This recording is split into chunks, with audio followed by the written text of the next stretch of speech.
Insurance fraud in the UK has hit epidemic levels. It's costing us over £1.3 billion every year. That's almost £3.6 million every day. Deliberate crashes, bogus personal injuries, even phantom pets. The fraudsters are risking more and more to make a quick killing, and every year it's adding over £50 to your insurance bill. But insurers are fighting back, exposing 14 fake claims every hour. Armed with covert surveillance systems, that's the subject out the vehicle, sophisticated data analysis techniques, and a number of highly skilled police units, they're catching the criminals red-handed. Just don't lie to us. All those con men, scammers and cheats on the fiddle are now caught in the act and claimed and shamed.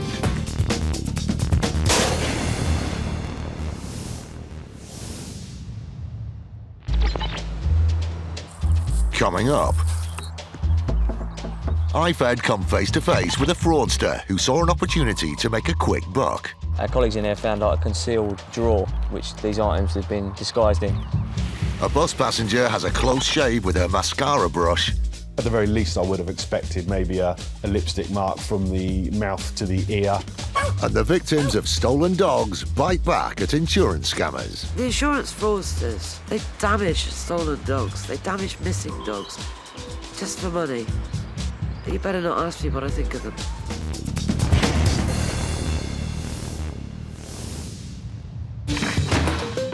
In January 2012, the police joined the fight against insurance fraud by forming an elite squad known as IFED, the Insurance Fraud Enforcement Department. It's a group of over 40 officers and civilians that investigate insurance fraud. To anyone thinking of committing this type of fraud, you leave yourself open to being arrested, convicted and ultimately imprisoned. They've made over 660 arrests and have saved millions of pounds in fraudulent insurance claims, money which ultimately goes back in our pockets. From now on, fraudsters need to watch their backs. Insurance fraud isn't a victimless crime. If you are committing insurance fraud in England and Wales, we'll find you. Police, don't move, stay where you are!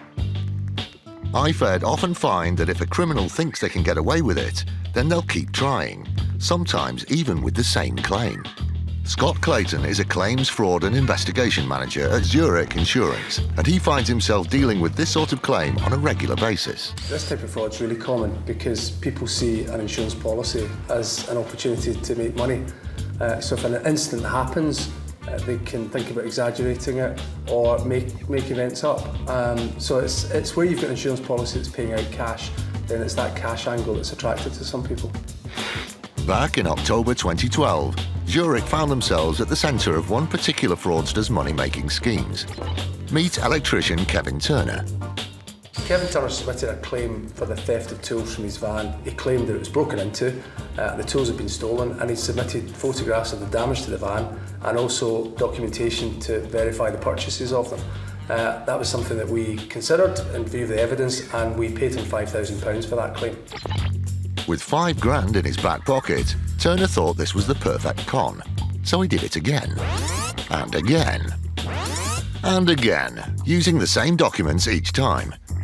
3 claims were paid out, netting him £15,000. But it was his 4th attempt that stopped him in his tracks.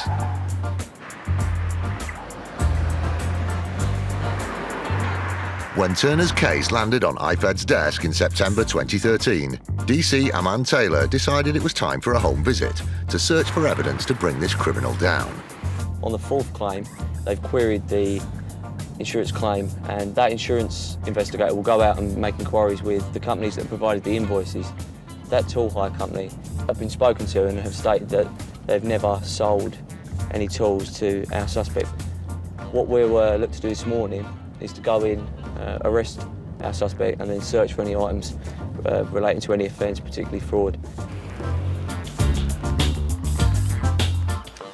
For IFED, the early bird catches the worm.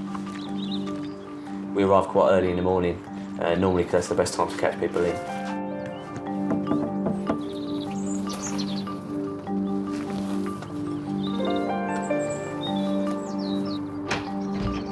Is Kevin in? We're from the Insurance Fraud Enforcement Department of the City London Police, and we need to speak to him, all right? Unfortunately, Turner's not home, but the person who answered the door gets on the blower straight away. He's at work, he's working nights, so we've just phoned him, and he's coming back. He'll be back within the hour, so that we can hopefully speak to him there. Never deterred, the IFED team patiently sit and wait for Turner to arrive home.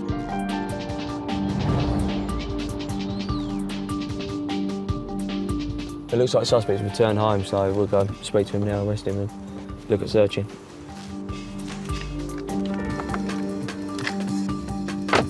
Finally, this fraudster is in Aman's sights.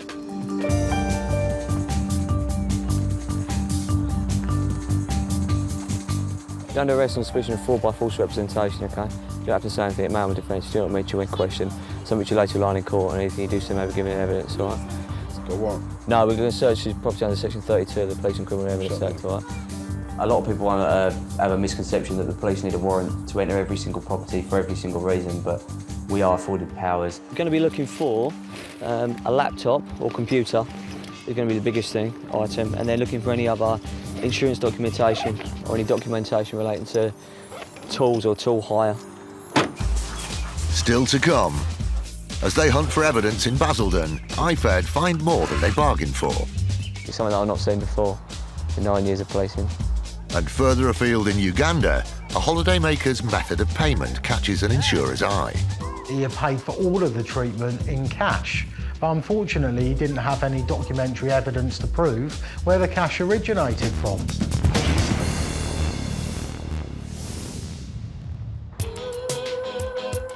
When banged up and doing a stretch at Her Majesty's pleasure, you'd assume that fraudsters wouldn't think of attempting to scam the system. Not necessarily so. Take, for example, inmate Sean McGuigan, who had an unfortunate accident on some stairs. Fortunately, Colin Wells is on hand to investigate all trips, slips and the resulting claims at HMP Dovegate. Mr. McGuigan had an accident on the stairs by falling over a broom handle. He was reporting soft tissue injuries to his right ankle and also soft tissue injuries to his back.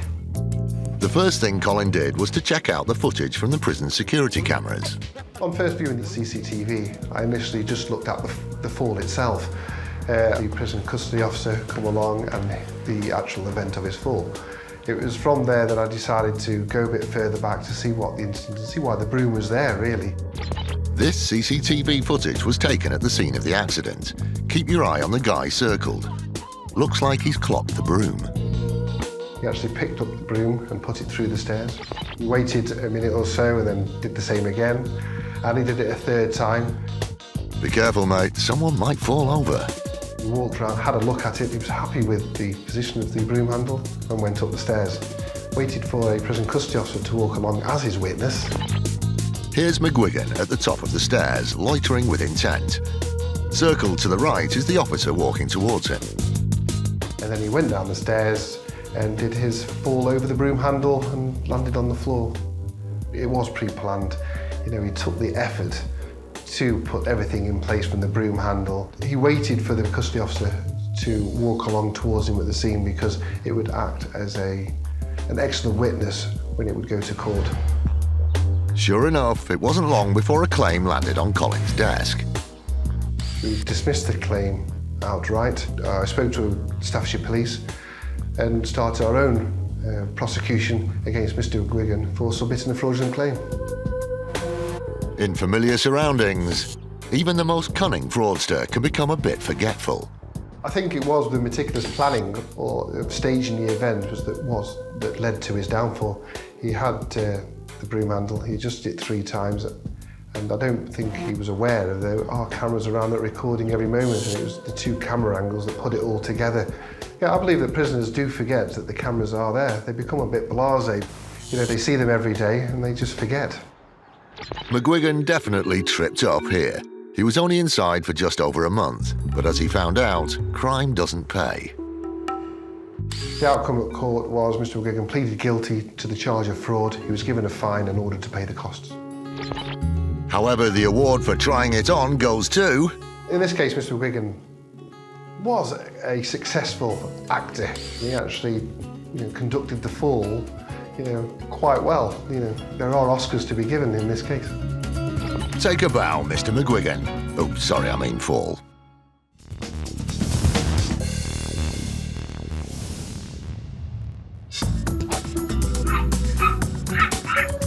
With around 8.5 million pet pooches in the UK, it's fair to say we're a nation of dog lovers. Owning a dog isn't cheap, but thankfully insurers are on hand to help foot the bill in our canine companion's time of need. However, as Simon Wheeler from Agria knows all too well, some policyholders can be accused of barking up the wrong tree. When the claim first came in, the notification was that a puppy had been put in the back garden and tied by its lead to a cage in the garden, and the policyholder suspected it had been stolen. Straight away, the claim raised an eyebrow or two. The value of the puppy was £2,000. When you consider Maltese Terriers, probably a normal price of one would be somewhere between the £800 to £1,200. With no receipt to support their claim, the purchase price of the puppy seemed more than a tad excessive.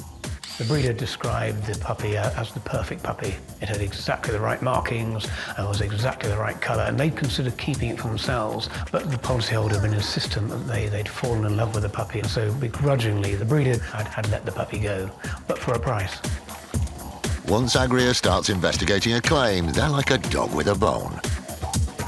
We would expect a person who's lost their new puppy to do everything possible to try and find that puppy. They made a cursory phone call to the police to say it had gone missing, but they'd done nothing else. A half-hearted attempt to find the puppy wasn't the only thing the investigation dug up. There were no veterinary records, so the puppy had never seen a vet, it had not been inoculated. When we probed and asked why they hadn't put more effort into finding the puppy, they said that when they'd spoken to the police had volunteered that they would place the advertisement for them in the local newspaper. With the best will in the world, no, our police are stretched horrendously at the moment. That's just not something that they can do. However, this insurer wasn't going to roll over and declined the claim. But to their surprise, the puppy's owner then changed their story. The policyholder came back to us and said, well, actually, I did advertise the puppy had been lost, and I did have some posters made and distributed, and actually sent us a copy of the poster. They said they'd been on really strong painkillers at the time, and that had clouded their memory, and that they had no recollection of the initial conversations with our claims investigators. An unlikely tale, and when the poster arrived at Agria's offices, their suspicions were confirmed.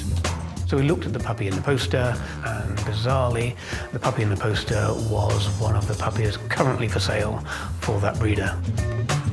This potential fraudster had really made a dog's dinner out of their claim. We wrote to the policyholder, told them of our findings, alerted them to our claims investigation activities, and suggested that we should meet with them. We never heard from them again.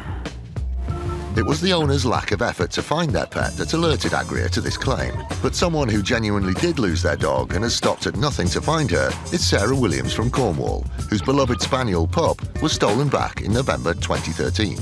I never knew how much dog theft hurt, how deep that hurt goes, how deep that pain goes. They stole her from a kennel with 3 other dogs. They broke the lock, they opened the door, those dogs would have piled out. They put them back and shut the door and took the pup away. They knew exactly which dog they were going to have. The first thing was disbelief. Sarah used all means to try and find her. We knew that we had to use social media, we knew. I also emailed all the local vets and the vets in Devon, rang the rescues all around. And her exhaustive search didn't end there. We put her on a dog's loss, and they actually told us what to do. They gave us some advice. They give you a ready-made poster, all you got to do is print it up. And at least it meant we were doing something. But Sarah is still searching. It had a huge impact. And we were so naive, we thought we'd get her back. We thought with so much confidence in the microchip, and it means nothing if they're not scanning. 17 months and she's not been scanned. Well, that's worrying in itself because it means you may not have ever gone to a vet. And she has no sympathy for those who try to take advantage of their pet insurance. The insurance fraudsters, they devalue us. They take away our credibility. They damage stolen dogs. They damage missing dogs just for money. You better not ask me what I think of them. It's 17 months since Pop was taken, but for Sarah, it feels like it was yesterday. She's nearly 2. She was 5 months when we last saw her. That's what dog theft is. It destroys you.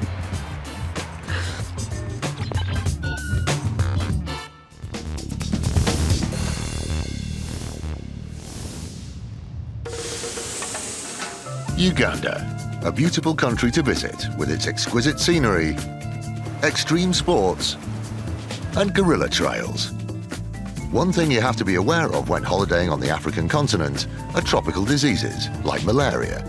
Being ill abroad can be a painful scenario, but thankfully Simon Cook from Sega is on hand for just this type of emergency. The customer contacted our claims department to make a claim for medical treatment for malaria.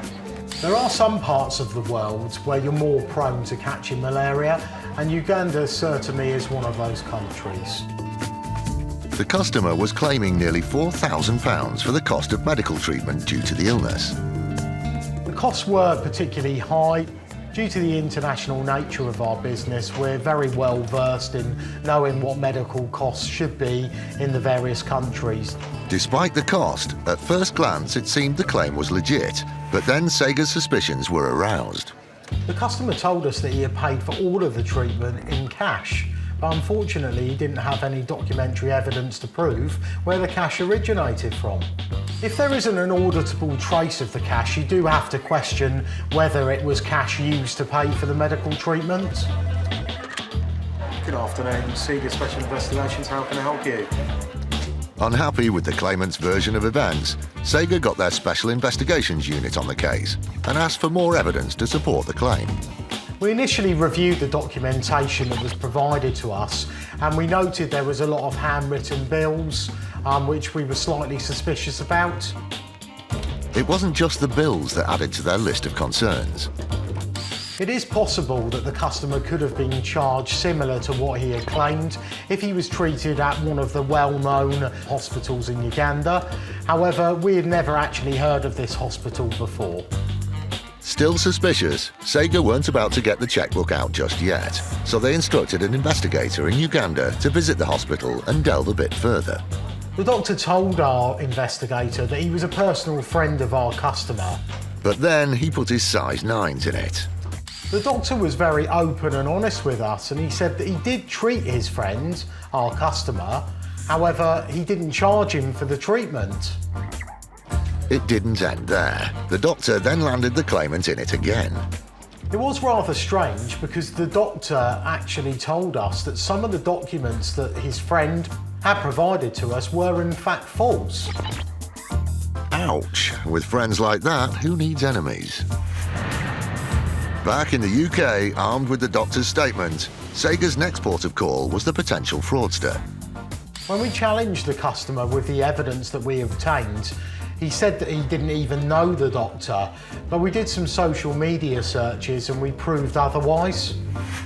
Was this claimant still being economical with the truth? Sega explored a bit more. The social media searches showed that they had actually been friends for quite a long period of time. Confronted with Sega's mountain of evidence, the claimant began to have a change of heart. Whilst the customer didn't fully admit the fraud, he did ask for the claim to be withdrawn and agreed to repay our investigation costs, which I think said a lot about the claim.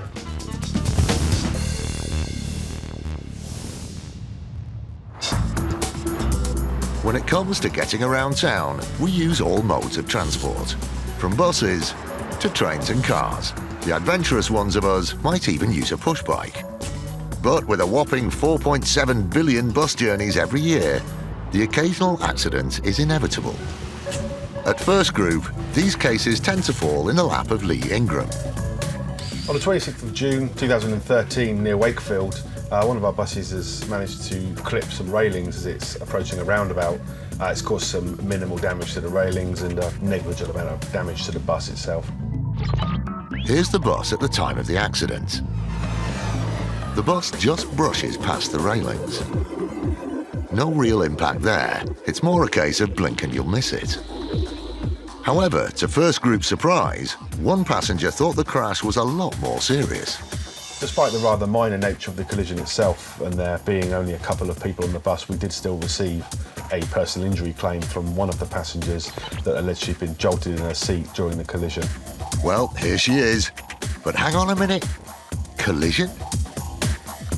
She's alleging that she's got pains to her neck, back. This is radiated into her shoulders.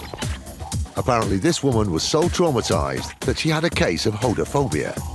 Within 24 hours, she's developed a fear of travel, rather strangely. But First Group weren't convinced. It's more traumatic crossing the road probably every day than what's happened in this situation. With the prospect of paying out up to £5,000, First Group investigated further. Their first port of call was the bus's CCTV. On this occasion, it shows the bus driver pulling over.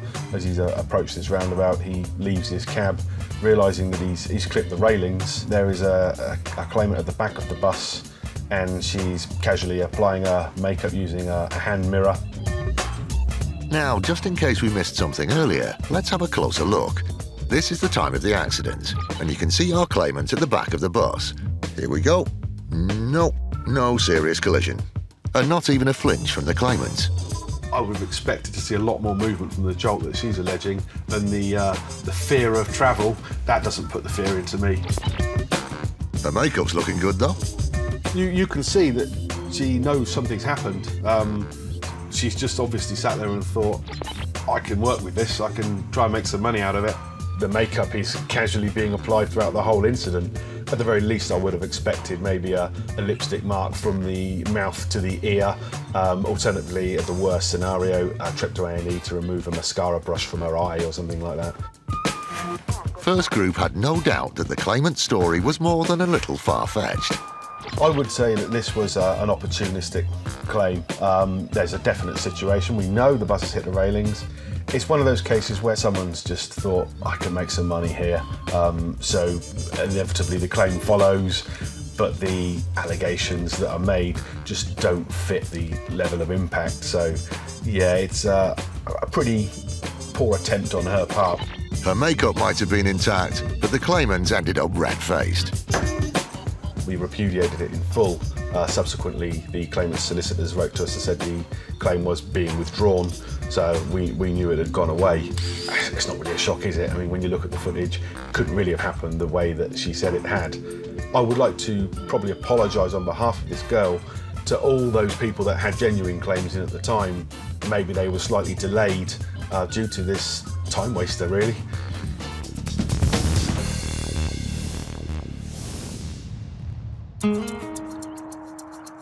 Previously, IFED were in pursuit of fraudster Kevin Turner, who had submitted 4 fraudulent claims.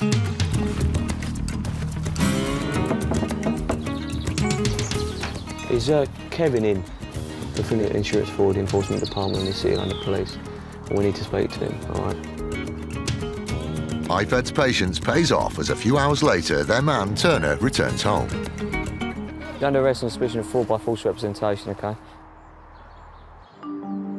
With Turner having made 4 identical claims for tools stolen from his van, IFED are looking for any evidence to help secure a conviction.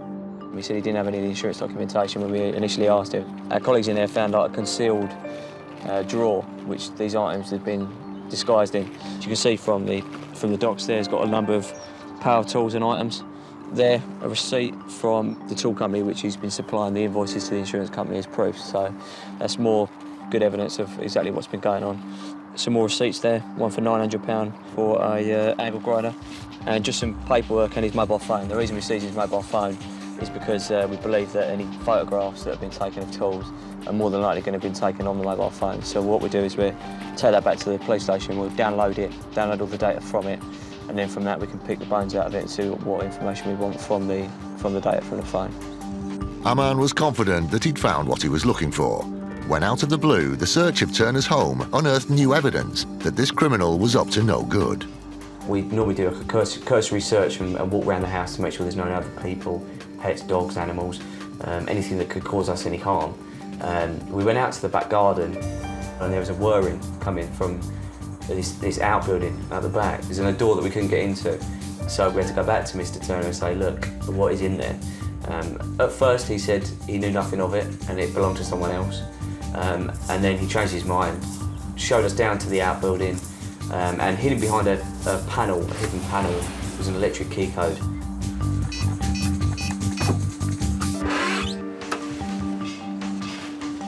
It turned out that Mr. Turner fancied himself as a bit of a gardener, and in addition to his insurance scamming, he was also cultivating a cannabis farm. I've been in police 10 years and I've never seen that level of sophistication when it comes to a cannabis setup and a hydroponic setup. It was truly very, very well put together, and something that we quite enjoyed dismantling. Drug crime doesn't come under IFED's remit, so the local Essex police force were called in to give the cannabis farm the once-over. Turner had obviously used his electrical skills to his advantage. It was a one-man operation. Between 10 and 14,000 was the potential street value. It was quite a significant amount of money. IFED find that with some criminals, their fraudulent activities are the tip of the iceberg. We deal with people that are on a daily basis involved in every type of crime, really. But obviously we focus on the insurance fraud element. Turner's crack at insurance fraud had clearly whetted his appetite. Main motivation you can see behind it is money. First of all, on the first claim, when you get paid out £5,000, it's a substantial amount of money. On the third one, he's made £15,000. He's probably thinking, well, this is an easy touch. This, why not go for a fourth? And then coupled with the cannabis, it gives us evidence of a lifestyle of someone that needs that amount of cash for whatever reason. Not only had Turner's insurance fraud been rumbled, but his drug operation as well, and his criminal activities were about to go up in smoke. He went to court, pleaded guilty, and went on to be sentenced. So he was given 12 months for the production of the controlled drug and 8 months for the fraud. Turner was convicted at Basildon Crown Court, where he received a total of 20 months behind bars for the combined crimes of fraud and the production of cannabis. This bright spark ended up getting longer for the crime IFED weren't investigating. We won't tolerate it, the insurance companies won't tolerate it. Eventually, once we do catch up with you, if you've got anything else that's there to be discovered, we're going to find it, and you're going to get arrested for that as well. Turner was just one of the many fraudulent claimers that Zurich deals with on a daily basis. Kevin Turner got greedy. He never expected his insurance claim to ultimately cost him his liberty. But it should be a lesson to everybody. Think twice about submitting a fraudulent insurance claim, because you will be caught.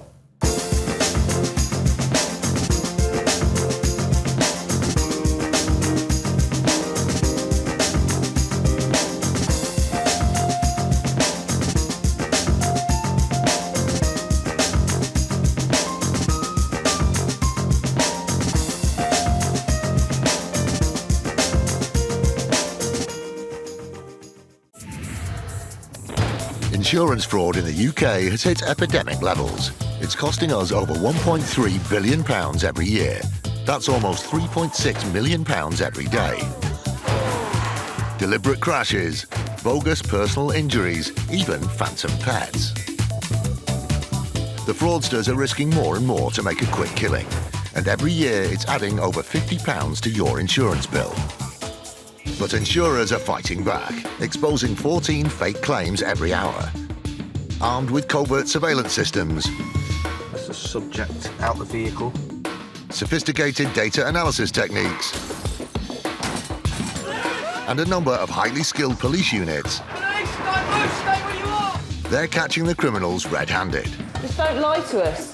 All those conmen, scammers and cheats on the fiddle are now caught in the act and claimed and shamed.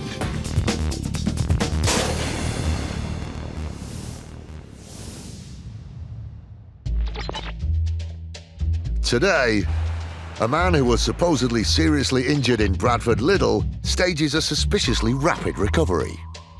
He decided to get up and he walked out of the ambulance and went back into the store to speak to the store manager. A healthy dose of skepticism is served on an accident in a smoothie bar, And a clumsy commuter's claim hits the buffers when station CCTV disproves his story. You can see that the cause of it is him just being in such a rush, and he's clearly not watched his footing at the bottom of the stairs, and he's just fallen down the steps.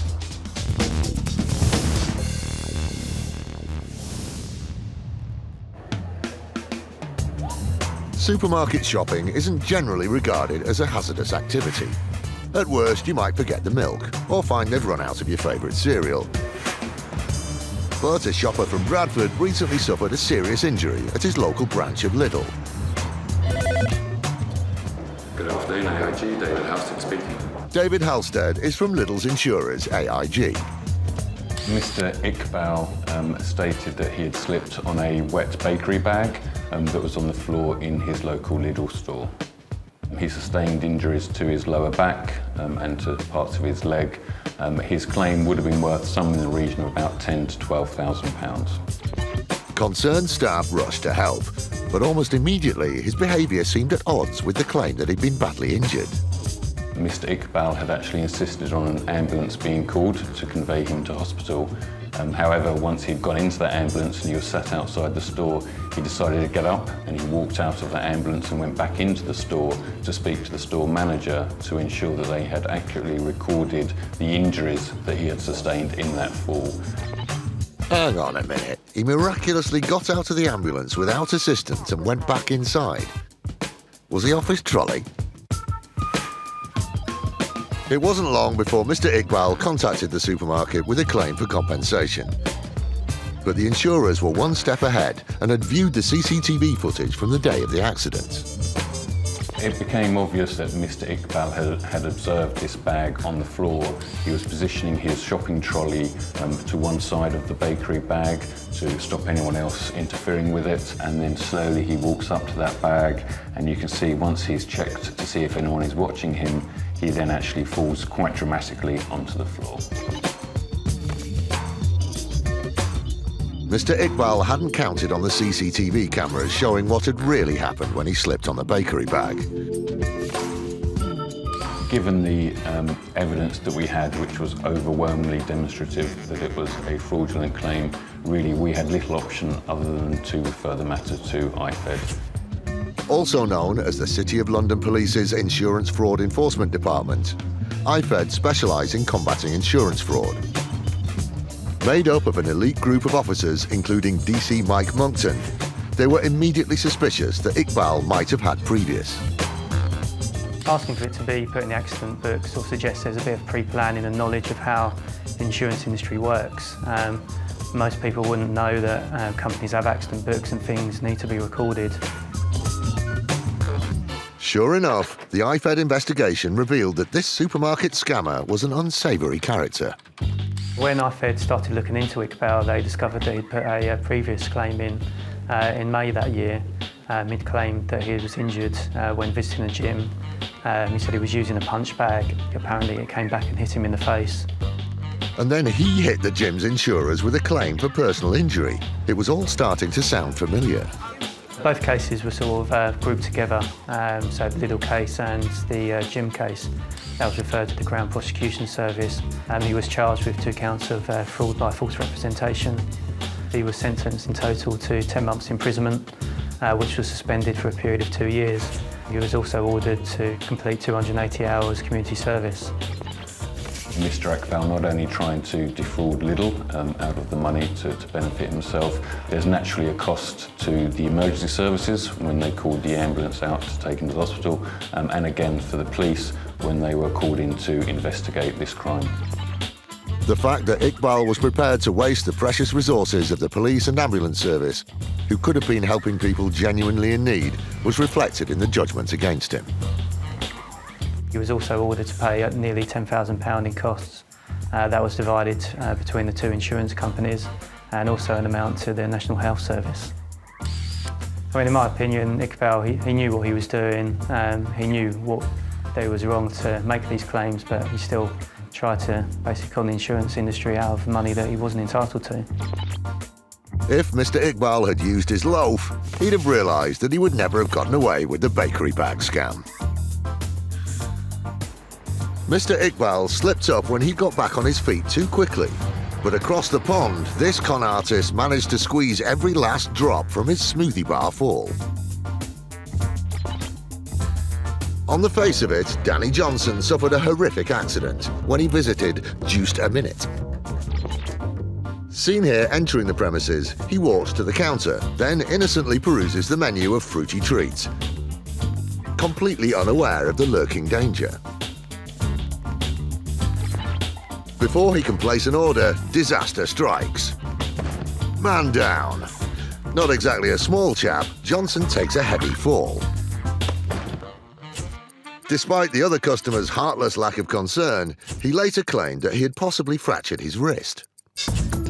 Just a Minute staff members call for help, and he's attended by the fire department.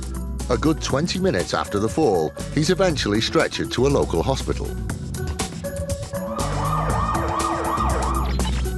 Johnson later attempted to claim compensation from Just a Minute for his fruity fall, which he alleged had been caused by spilled liquid on the floor. He claimed that the company had been negligent by not mopping it up and making the area safe for its health-conscious customers. The smoothie bar decided to check out his story and studied the CCTV. The fall certainly looks bad, but less than a minute before, this happened.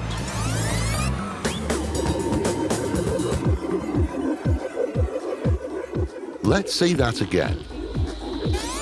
The man with the cap on deliberately pours his drink on the floor using his right hand, which is partially shielded from the camera.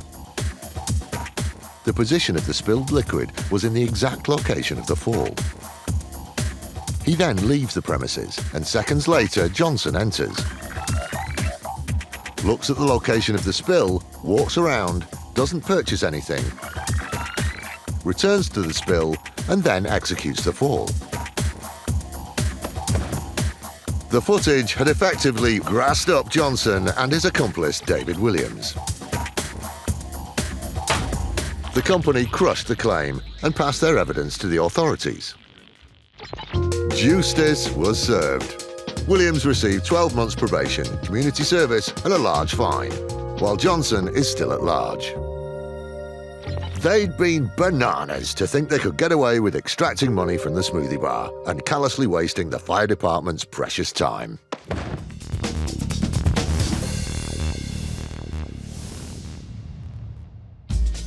Later, a fraudster is found out when his tall tales turn out to be a stack of lies. I think it's highly unlikely that he could have been burgled 5 times, and I think it's highly unlikely that he would have been unlucky enough to be the victim of a street robbery 3 times. Running isn't always good for you, especially if you're late for a train. You can clearly see this gentleman running into the station. He's obviously in a great hurry, running to the way he is. It's looking like it's a disaster about to happen. And the Royal Mail delivers on preventing postal insurance scams. It was a satisfying result in that we identified the fraud, we acted on it, and we stopped it.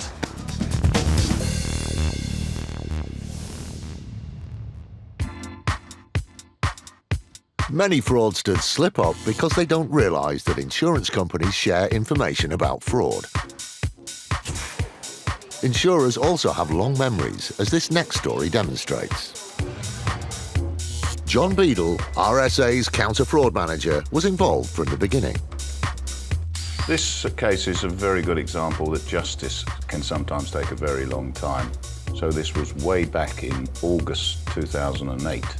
When Mr. Hussain took out a policy with us and within a month made a claim for a burglary at his house in Leeds. He alleged that a number of items amounting to some several £1,000s were stolen during this burglary. These included a TV, a surround sound system, a laptop, a Louis Vuitton bag, a Cartier wristwatch, £500 cash, and other expensive items. Right from the start, doubts were raised about Mr. Hussain's version of events. Well, we were a little suspicious because of the close proximity to the claim to the policy being taken out, although that can happen, of course. Even so, the case warranted further investigation, and RSA took a closer look at the man who claimed to be the innocent victim of a burglary. We looked into the claim and very quickly established that Mr. Hussain had made similar claims with 2 other insurers. And when we looked further into these with the other insurers, we realised they were for all the same items. If the story Mr. Hussain was telling was true, then he'd owned 3 sets of the same items. He'd been burgled 3 times, and each time the burglars had taken the same things. He was either the unluckiest man in Yorkshire, or something wasn't right. Proof of the latter came from his documentation. When we shared the invoices supplied by Mr. Hussain, it became apparent that the invoices were identical. So having been paid out by other insurers for these bogus claims, he has then come to us making an allegation of burglary for the same items, using the same invoices. RSA immediately acted to stop the claim going through, and then reviewed their communications with Mr. Hussain. It's quite often the case that somebody who knows that their claim is being investigated will actually be very aggressive and push for immediate payment. And in this case, Mr. Hussain was doing exactly that, trying to put pressure on the claims handler to settle the claim, saying that he would complain to the Ombudsman about the poor service that RSA was providing. But these bully boy tactics hadn't worked. The insurers were convinced by the evidence that they had to put a stop to Hussain's activities. So we had determined that this was a complete and utter fraud, and we reported Mr. Hussain to the police, and needless to say, we did not pay this claim. But Hussain was prepared to go to any lengths to avoid being brought to book, and he came up with an outrageous tactic to try and escape justice. Quite strangely in this case, Mr. Hussain was alleging that it wasn't him who was making the claim, and there's a mistaken identity, and it was somebody else making the claim on his behalf. Certainly we didn't believe him, but it just cast enough doubt in the minds of the Crown Prosecution Service. The CPS took the view that it wouldn't be safe to continue with the prosecution, and it was dropped at that time. Sometimes these things happen and you have to just shrug your shoulders and get on with the next case. It was a bitter blow, but RSA had stopped Hussain in his tracks and avoided a fraudulent payout. As far as they were concerned, there the matter rested, until 5 years later. Out the blue, we were contacted by Northumbria Police, investigating an alleged street robbery involving Mr. Hussain, where he has had a number of very expensive items stolen during the robbery. It all sounded very familiar, and true to form, Hussain hadn't stopped there. They actually found he'd made 3 such claims. I think it's highly unlikely that he could have been burgled 5 times, and I think it's highly unlikely that he would be unlucky enough to be the victim of a street robbery 3 times, and obviously the police thought so as well. And all these cases were joined together, and he was prosecuted for fraud totalling in excess of £90,000. So in early 2015, Mr. Hussain appeared at Crown Court, charged with 9 counts of fraud, and after a trial he was found guilty on all 9 counts. Mr. Hussain was then sentenced to 2 years imprisonment. So after a 5-year wait, we do feel that justice was at last served. Proving that the best things come to those who wait.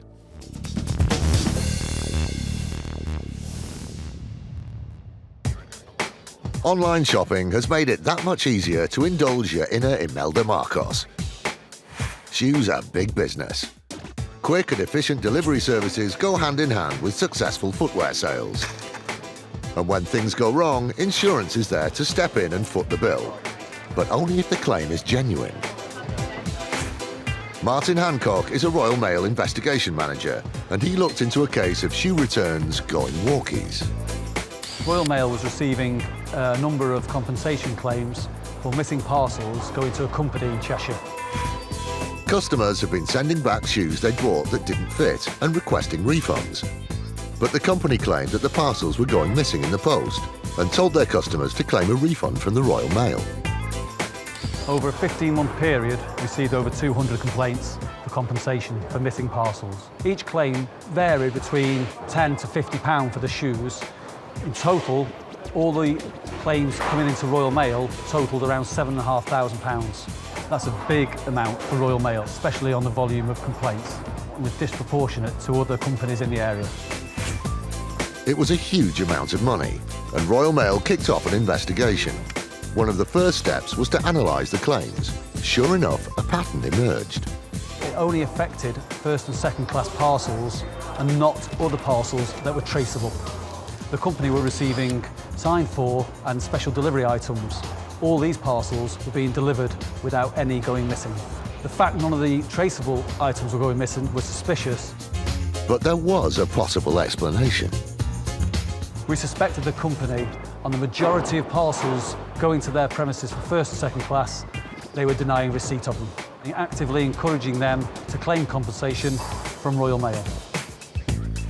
Without a trail of paperwork to prove otherwise, the customers had to take the company's word for it. The motivation was purely financial. We believe that the company were telling customers that parcels were going missing in the post so they could resell shoes they'd already sold before. The company, by doing this, made money twice out of the sale of the shoes. They had potentially uncovered a huge-scale fraud, but they still needed solid proof. We purchased shoes from them and returned the parcels to them. We knew the parcels had been delivered and waited for a refund. No refund came, and when we contacted them, they told us our parcels had gone missing in the post. It simply wasn't true, but the response confirmed suspicions that an organised scam was afoot. As a result of our inquiries, we performed an operation that involved searching the business and home premises. During these searches, we recovered the shoes we had sent in and also customers had sent in and were allegedly missing in the post. It was the evidence the investigation team needed, and the company was now on the back foot. We interviewed both the directors of the company who admitted fraud that led to a subsequent prosecution in court. Both received a 12-month suspended sentence, £6,000 costs for the investigation and court, and had 200 hours community service. They also paid £7,500 compensation back to Royal Mail. It was a satisfying result in that we identified the fraud, we acted on it, and we stopped it. And again, Royal Mail does that on every case.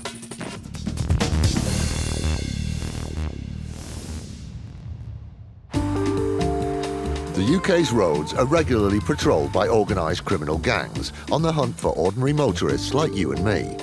Their aim? To trigger induced collisions, so-called crash-for-cash accidents. Detective Inspector Dave Hindmarsh of the Metropolitan Police explains how it works. An induced collision is where you generally have what's called a decoy car and a client car. The client car is the car that they want someone to crash into. Once they've found their target, then the decoy car will cause the client car to brake and a collision occurs.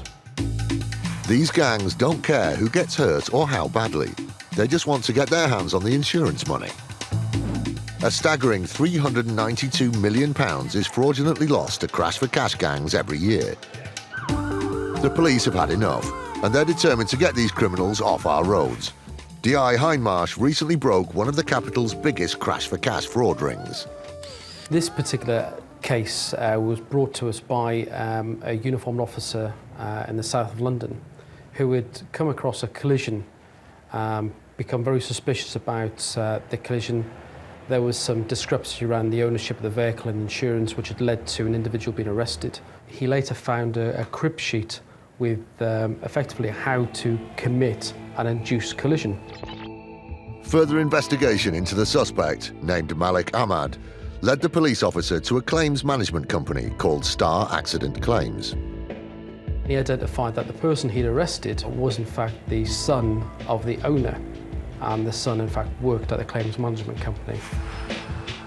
The fact that Ahmad, an employee of Star Accident Management, had been involved in an induced collision immediately put the operations of the whole company under suspicion, and the father, also named Malik Ahmad, was arrested too. There was a search carried out where the police officer seized in excess of 56 files that he believed were suspicious. The files that were taken were all collisions that were in the process of being dealt with through the insurance companies. My team looked at 26 of the claims. We contacted various individuals who were named within those claims and identified that some of them weren't even aware that their details had been used.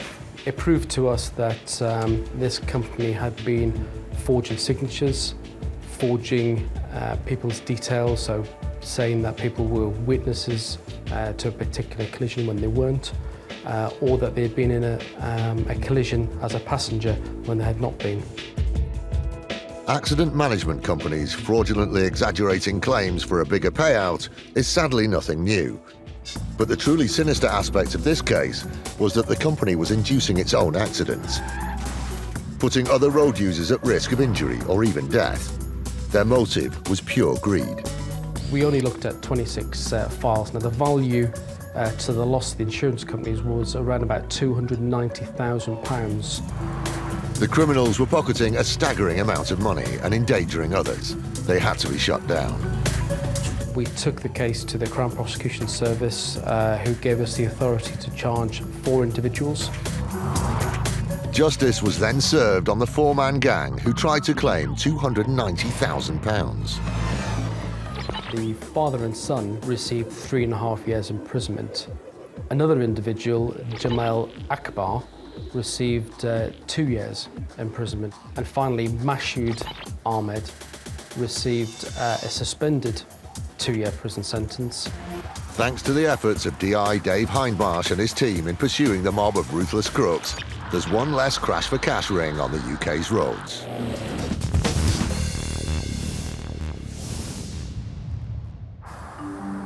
And it's not just drivers that are preyed on by fraudsters. Public transport is a major target too. Someone who deals with this on a daily basis is Julie Randall, Fraud Prevention Officer for transportation company First Group. As a company, we have a zero tolerance to fraudsters, and therefore all claims, regardless of value, will be investigated thoroughly. We see a constant flow of claims into the department where fraud has been attempted. However, we will fight each and every one of the claims, and this year we've had some fantastic successes. Anyone thinking about pursuing a fraudulent claim against us, they should remember the tools we have in place. CCTV, telematics, latest analytical software. We also have highly skilled and trained fraud operatives, and we will push for the highest penalties. And it's these tools that allow them to be so successful in detecting and prosecuting fraud. If you have an injury claim and it's genuine, that's fine, we just want to pay you what it's worth. But if you exaggerate your claim, we can kick the whole claim out under fundamental dishonesty. Julie and her colleagues at First Group, like claims team manager Lee Ingram, have long been training their sights on fraud. Lee recently brought his expertise to a case at a train station. Our gentleman's claiming that he's injured his leg after falling down some stairs. According to the injured passenger, it wasn't down to clumsiness or haste. The claimant's saying that the cause of his fall is due to the bottom step being defective, possibly slippery due to its metal construction as well, due to the cold weather, and also the fact that the handrail didn't go all the way down to the bottom step. And he's saying for that reason he's lost his footing on the last step and fallen flat on his face. The man backed up his claim with a medical report. The injury claim submitted to us involved a rupture to the Achilles tendon and a ruptured calf muscle. The injury resulted in being in plaster for about 9 weeks. He would have had private surgery costs. He would have needed some help with his domestic chores. It would have come to about £50,000, including legal costs. So not a small claim. Far from it. In fact, it was around double the average annual wage. With such a large amount of money at stake, Lee decided to investigate and discovered that no one else had seen the fall. There weren't actually any witnesses to that accident that we're aware of, other than probably the best witness that we could have had, which was CCTV footage. Ah, our old friend CCTV footage. Presumably, this would corroborate the man's story, especially as train stations have cameras everywhere. You can clearly see this gentleman running into the station. He's obviously in a great hurry to get to his train. Running the way he is, it's looking like it's a disaster about to happen. You can see him running down the middle of the stairwell. As he gets to the bottom here, he just takes a real heavy fall. It is a nasty fall. It looks like it hurts. To add insult to injury, the doors close and the man also misses his train. Looking at this footage, are we to blame for this? You can see that the cause of it is him just being in such a rush, and he's clearly not watched his footing at the bottom of the stairs, and he's just fallen down the steps. Not for the first time in his career, Lee found that the CCTV evidence was completely at odds with the claim. There's no disputing the fact that this was quite a nasty fall. I mean, it's never in doubt. The question is, what has caused the fall? According to the passenger, the main culprit was a defective step, something else Lee looked at. He's saying it's slippery when it's cold and the metal's not appropriate material for this type of step. So we've gone out and inspected it. What we've actually found out is that the step itself is made of concrete. The temperature that day, having checked the weather records, never dropped below 4, so there was no freezing involved. And the steps were all coated with a non-slip surface, so the step was definitely not defective. Unsurprisingly, the claim came off the rails at this point. We turned the claim down to his solicitors and we've never heard from them since. There are signs in most stations saying that you shouldn't run in a station. If you look back to when you were a child and running down a corridor, you would have heard a teacher's voice saying, "Stop running." There was a reason for that. It's dangerous to run in a busy place. Accidents can happen. Probably the moral to this particular story is that people need to take more care to safeguard their own safety and stop looking for someone to blame.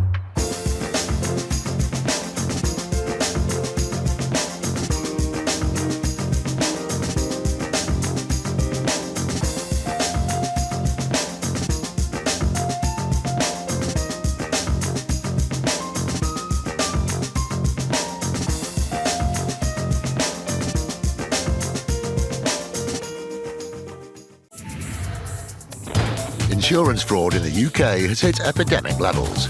It's costing us over £1.3 billion every year. That's almost £3.6 million every day. Deliberate crashes, bogus personal injuries, even phantom pets. The fraudsters are risking more and more to make a quick killing, and every year it's adding over £50 to your insurance bill. But insurers are fighting back, exposing 14 fake claims every hour. Armed with covert surveillance systems, That's the subject out the vehicle. sophisticated data analysis techniques, and a number of highly skilled police units,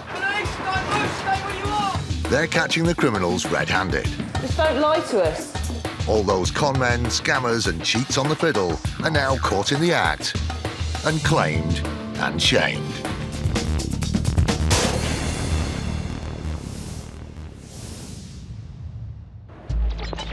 Today, a serial fraudster lashes out when he's confronted. All through this interview, you've been implying this, and it is absolutely wrong. Wrong, wrong, wrong. IFED investigates a coachload of questionable personal injury claimants. Driver of the coach witnessed the running across the dual carriageway and hurdling the central reservation, so it would seem that their injuries were not as they had claimed. And the claim is put on hold when insurers track down 2 phones that were supposedly lost. We identified that the exact same claimant was advertising the exact same phones on an online marketplace site.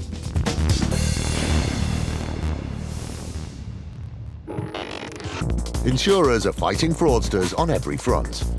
Some of the most effective weapons in their arsenal are specialist consultants, like Tara Shelton of ICOG. Prior to starting up the business, I was a police officer for 15 years. Prior to that and during that period, also studied psychology. And within the specialism of the police, I was a hostage negotiator. Drawing on her unique background, she uses techniques that identify fraud more swiftly than normal. And we definitely do have the edge when it comes to the fight against fraud by combining these unique skills. With Tara on the case, the net is closing in on those who seek to abuse the system. I think it's quite common for those that are claiming fraudulently to see insurers as easy prey. And I think it's also important to note that we are probably their worst nightmare. One of Tara's most memorable cases was when she was brought in to work on a claim from Sahar Did Hussain. He'd been robbed of gadgets, including a camera and iPad, whilst on holiday. Mr. Hussain had made a claim that he was approached from behind by a male while walking in the park in Croatia.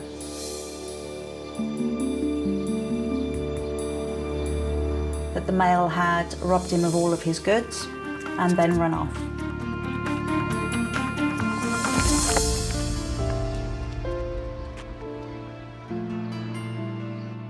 However, when the claim was actually presented, there was another policy that he had claimed against 6 months previously with exactly the same information, but this was in London. It was actually a member of staff in a small broker firm that spotted it, just by chance. Just by chance.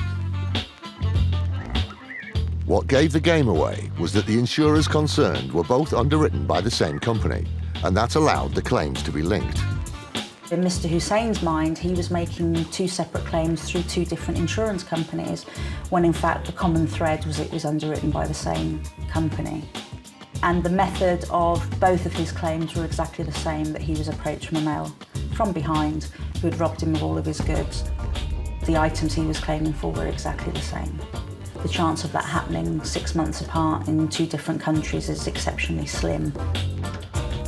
They suspected they had a fraudster on their hands, and Tara's expertise was called on.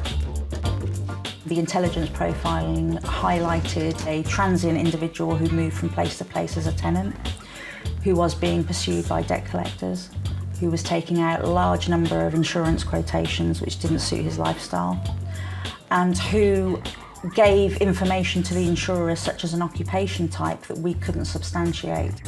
Tara had done her homework on Hussain, and her next move was to ring him. The call was where she unleashed her battle plan. The plan was always that the call would have two halves. So the first half would be psychologically understanding Mr. Hussain, psychologically being on side with Mr. Hussain. Oh, hi, is that Mr. Hussain? Yes, it is. Oh, hi, it's Tara Shelton from ICOG, just giving you a call about your claim. Oh, yes. The second half of the call, which was just in a mature adult fashion, attempt to discuss the concerns that we had with the claim. Yeah, it's out for nearly a month ago now, so my recollection is now quite patchy. Mm-hmm. Why were you in Croatia? It's a nice place. The way he answered my questions had no depth. Mr. Hussain failed dismally at satisfying me that he was there at that place at that time. Is that all? Because I really have another telephone call that I'm waiting. No problem. We're nearly finished. Having achieved her first aim, it was at this point that Tara switched to the second part of her strategy and informed him of the concerns surrounding his claim. He immediately became quite volatile, aggressive, rude, and psychologically was severely backed into a corner. What concerns do you think I would have with the claim? I don't know, you tell me. The real skill with implementing this is making the fraudster think that they have control, but they have control because I want them to think they have it. I actually have control, and so therefore when it's flipped on its head, it becomes evidently clear that they actually have been detected. And all through your interview, all through this interview, you've been implying this and that and that and that and that, and it is absolutely wrong.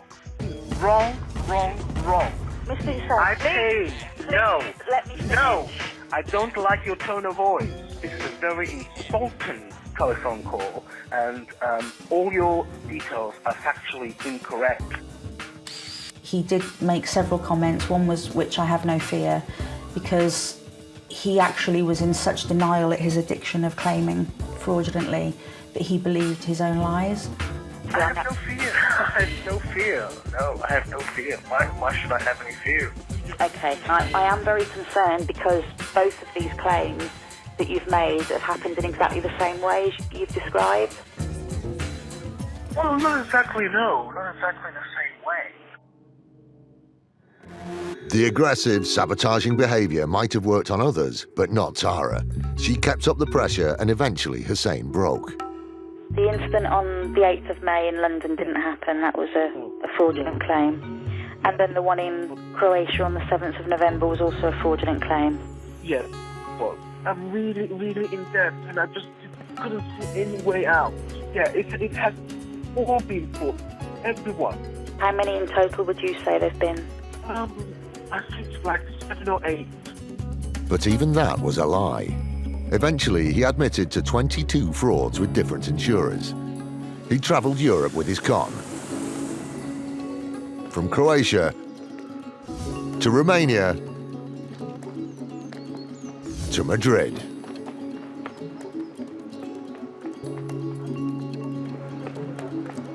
In my mind, I was of no doubt that he was just admitting the bare minimum based on the information I had. But Mr. Hussein wasn't prepared to go down without a fight and staged a last-ditched attempt to talk, or rather sob, his way out of trouble. Mr. Hussein called me, crying, admitting that he had committed fraud and essentially asking me to take mercy on him. I'm really very sorry, you know. I'm really very sorry, and as of this, I will never do it again in my life, you know. Never. Never. I just don't want to be in any kind of trouble. I just don't. Okay. Do you want me to give you a moment? Did I believe him that he was remorseful? No. Did I believe that he'd only committed the offences he admitted in that call? No. It was obvious to all that these were crocodile tears, and the file on Mr. Hussein was passed to the police. Tara's work was done, or so she thought. I think with Mr. Hussein being so predatory, it was a case that really stuck in my mind. I just happened to be with a client a month or so later, and I just said, can you just check this name for me? And they said, oh, we've got 3 claims, and he's just phoned up a minute ago screaming and shouting at us, asking where his money is. With Tara listening in, the client called Mr. Hussein back. They just asked if my name meant anything to him. The phone went completely silent and he hung up. Hello? In my opinion, Mr. Hussein has a severe addiction to fraudulently claiming against insurers. But Tara had stopped him in his tracks, and ultimately his addiction landed him in jail. The police had more than enough evidence to mount a successful prosecution, and he was sentenced to 13 months in the slammer.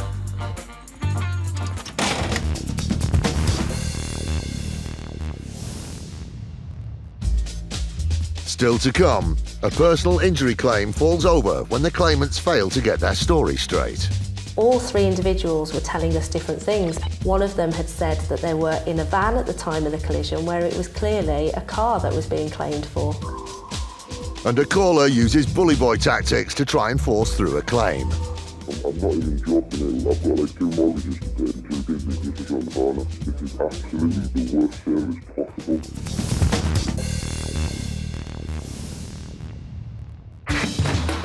In January 2012, the police joined the fight against insurance fraud by forming an elite squad known as IFED, the Insurance Fraud Enforcement Department.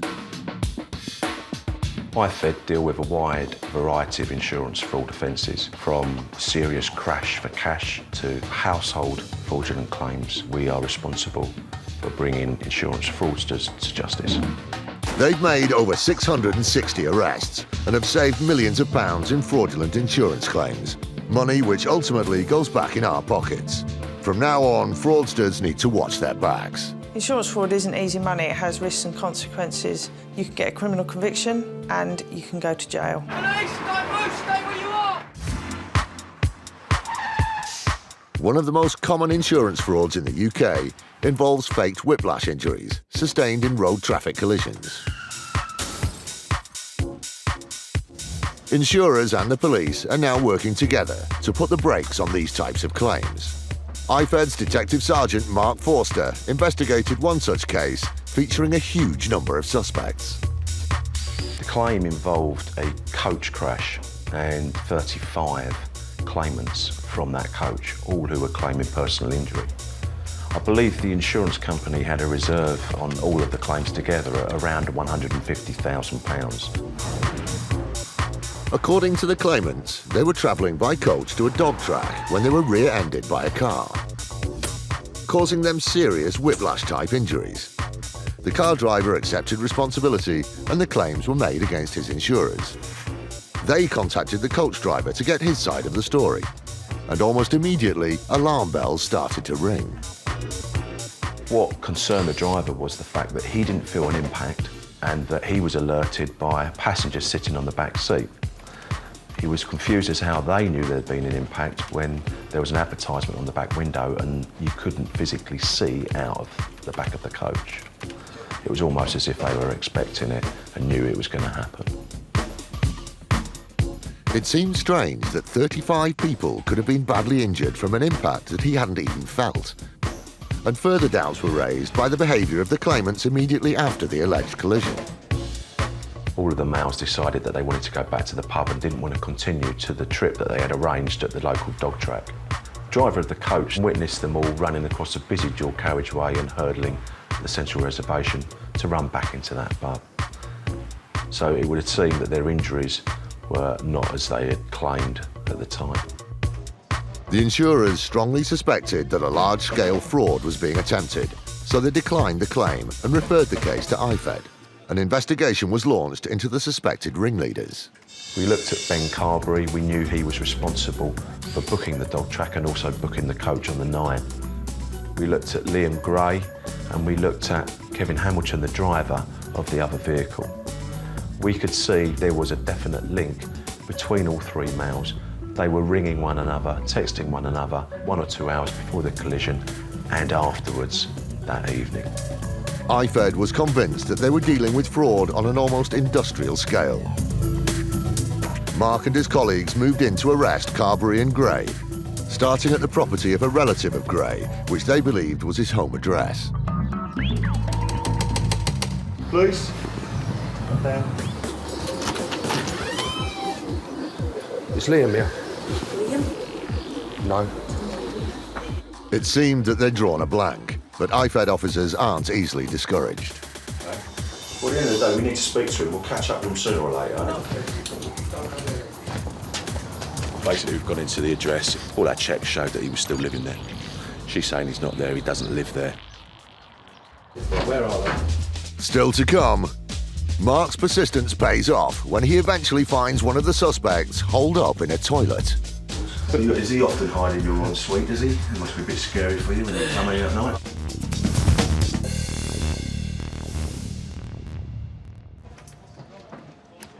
No one enjoys being office-bound, so it makes a nice change to hold a meeting off-site. Feeling chipper, a man insured with Assurance Solutions decided to host a high-powered business meeting in a fast food restaurant. What happened next left a nasty taste in his mouth. Andy Morris works for the insurers involved. This particular claim, our agents received notification that the claimant had lost 2 mobile phones and a wallet. With the loss of these phones worth almost £1,000, it was far from being a happy meal. But his insurance policy meant he could put in a claim. During the initial call, he explained that both phones had gone missing from the same pocket. Which pocket were you keeping it in? You said it was a jacket pocket. What kind of jacket was it?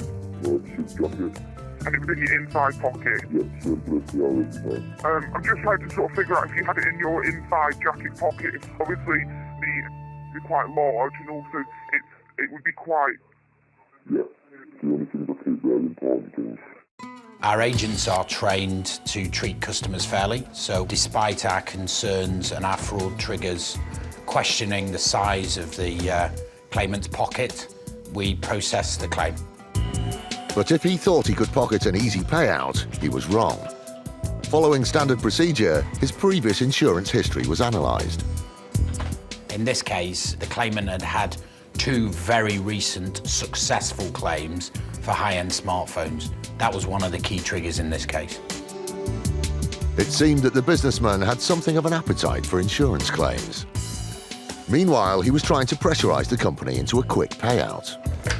I'm not being funny or anything now, but it's dragged on a week. I need to do this as quick as possible. I'm not even joking here. I've got like 2 mortgages to pay and 2 kids who's just around the corner. This is absolutely the worst service possible. Assurance Solutions launched an investigation to look into the circumstances of his claim more closely. The claimant told us that they had gone to the restaurant manager and asked if anybody had handed a phone in, and they left their details. So you said you went back? Yeah, twice. Okay, did you speak to anybody? I did, yeah. I gave him my home number, my mother's number, everything, because the amount of data on that is invaluable. Sounds reasonable, apart from the fact it didn't happen. When we checked and telephoned the restaurant, there was no such evidence or no such record. And further inquiries threw up more question marks.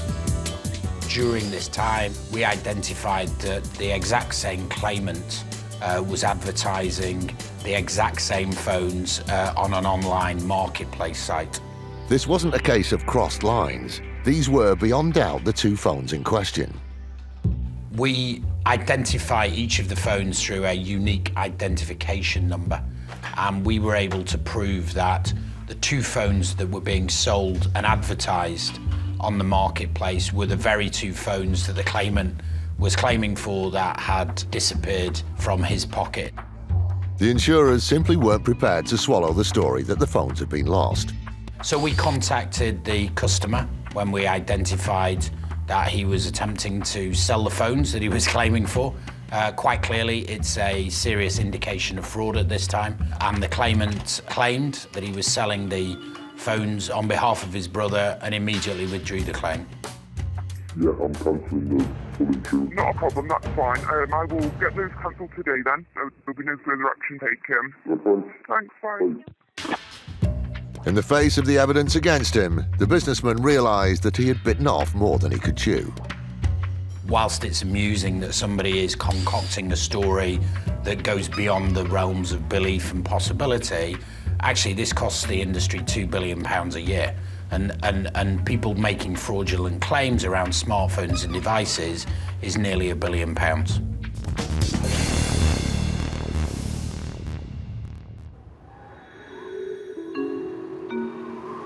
Come wintertime, the bad weather makes our streets treacherous. Around 6,000 road traffic collisions are thought to be caused by snow and ice annually, making it a busy time of year for motor insurers. Sarah Hill from insurance lawyers BLM dealt with the claim from an icy accident. This was a family affair claim. This was a road traffic accident where mother was driving the vehicle. She was turning right, she lost control in the snow and collided with the fence on the corner property. She had 2 passengers, her daughter and a cousin, in the vehicle at the time of the accident, and they had both sustained injury as a result of the impact with the fence.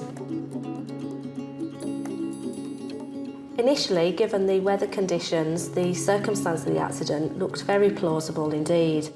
It wasn't until the statements started to come in from the driver of the vehicle, mother, and from the other 2 passengers that there was some clear inconsistencies in relation to the circumstances surrounding the accident.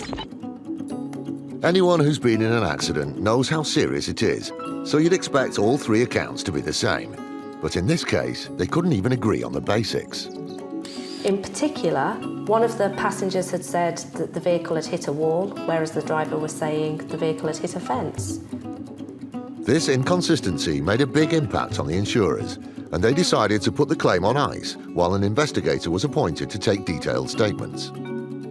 Yet more discrepancies were revealed to the point where serious doubts began to creep in. All 3 individuals were telling us different things at different times. So one was saying that the accident took place, for instance, at 6:30 in the morning. Another was saying it was 7:30 in the morning. One of them had said that they were in a van at the time of the collision, where it was clearly a car that was being claimed for. Rule number 1 of trying to pull a fast one on insurers: get your story straight. One of the individuals said that the vehicle had been driven from the scene. We know that was not correct because the owner of the property came out at 7 AM and found the abandoned vehicle in her property. The passengers had vanished, but, thinking on her feet, the property owner videoed the scene, and this was passed to the insurer. The claims were already suspicious even before the video footage came in, but once that video footage had been seen, it was quite clear that this accident, whilst had happened, the claims that were being presented by the two passengers clearly couldn't have been genuine. There was only one set of footprints in the snow leading away from the vehicle. The claimant was then informed about the contents of the video and started to backtrack. The driver couldn't give any explanation for one set of footprints in the snow. It's very hard to think there's a rational explanation for one set of footprints, unless, of course, we are suggesting that the driver was carrying her daughter and her cousin on her back from the scene of the accident. Wonder Woman this wasn't. Instead, there was a much more likely reason for what had happened. The inconsistencies in the evidence really indicated that this was a poor attempt by the claimants to cash in on injury claims for people that were not present in the vehicle at the time of the accident.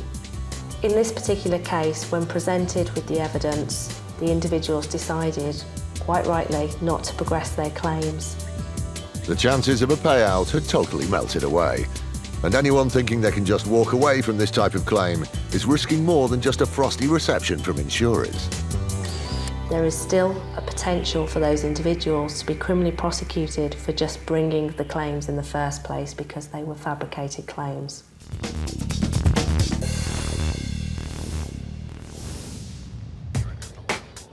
Previously, in Liverpool, IFED's DS Mark Forster was on the trail of Liam Gray and Ben Carberry, two men suspected of masterminding a huge insurance scam involving coach passengers claiming for injuries in an accident that never happened.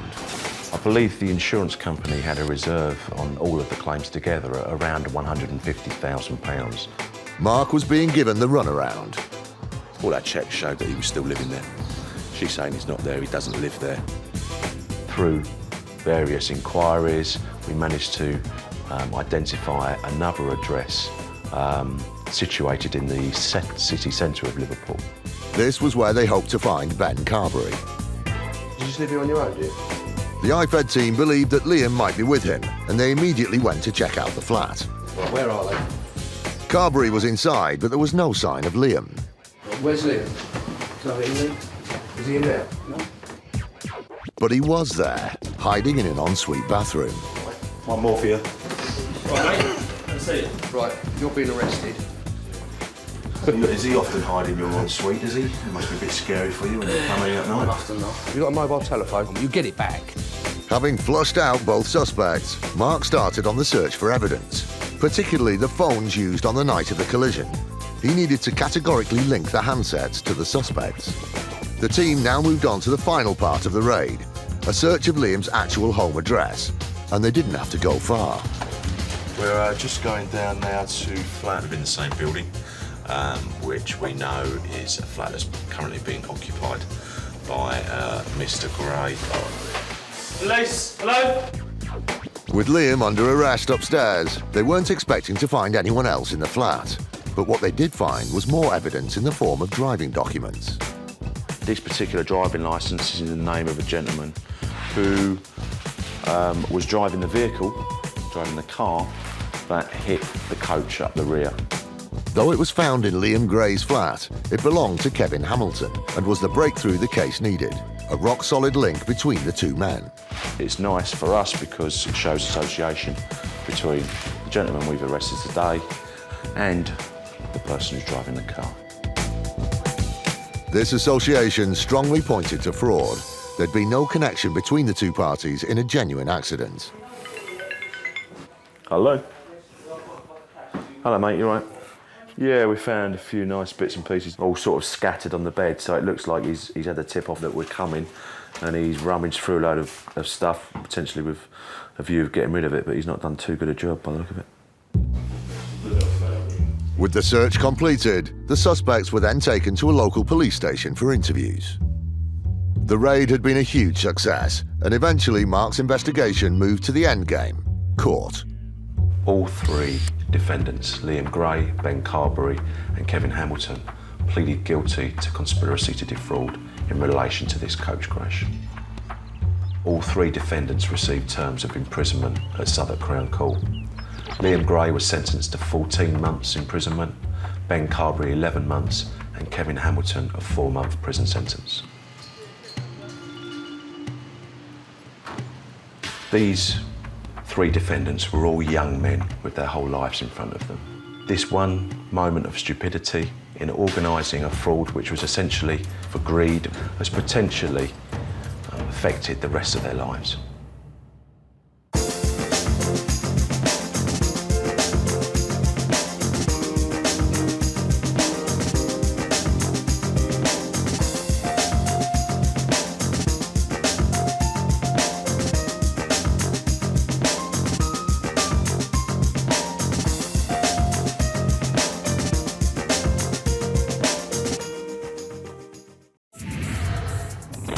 Insurance fraud in the UK has hit epidemic levels. It's costing us over £1.3 billion every year.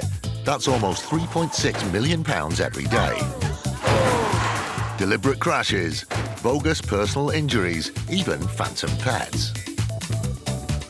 The fraudsters are risking more and more to make a quick killing, and every year it's adding over £50 to your insurance bill. But insurers are fighting back, exposing 14 fake claims every hour. Armed with covert surveillance systems, That's the subject out the vehicle. sophisticated data analysis techniques, and a number of highly skilled police units, Police, don't move, stay where you are! they're catching the criminals red-handed.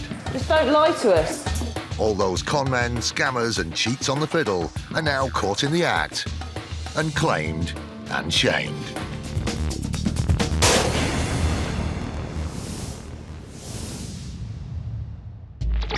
Coming up, a fraudster bends the truth about his bad back. However, when Paul Gustard left the building, the doctor saw him walk away, not using the stick. In Las Vegas, the chips are down for a pair of criminals caught in the act. And it's not all roses for a potential fraudster on Valentine's night. They knew they were going to make a claim and they needed the photographs to help support that claim.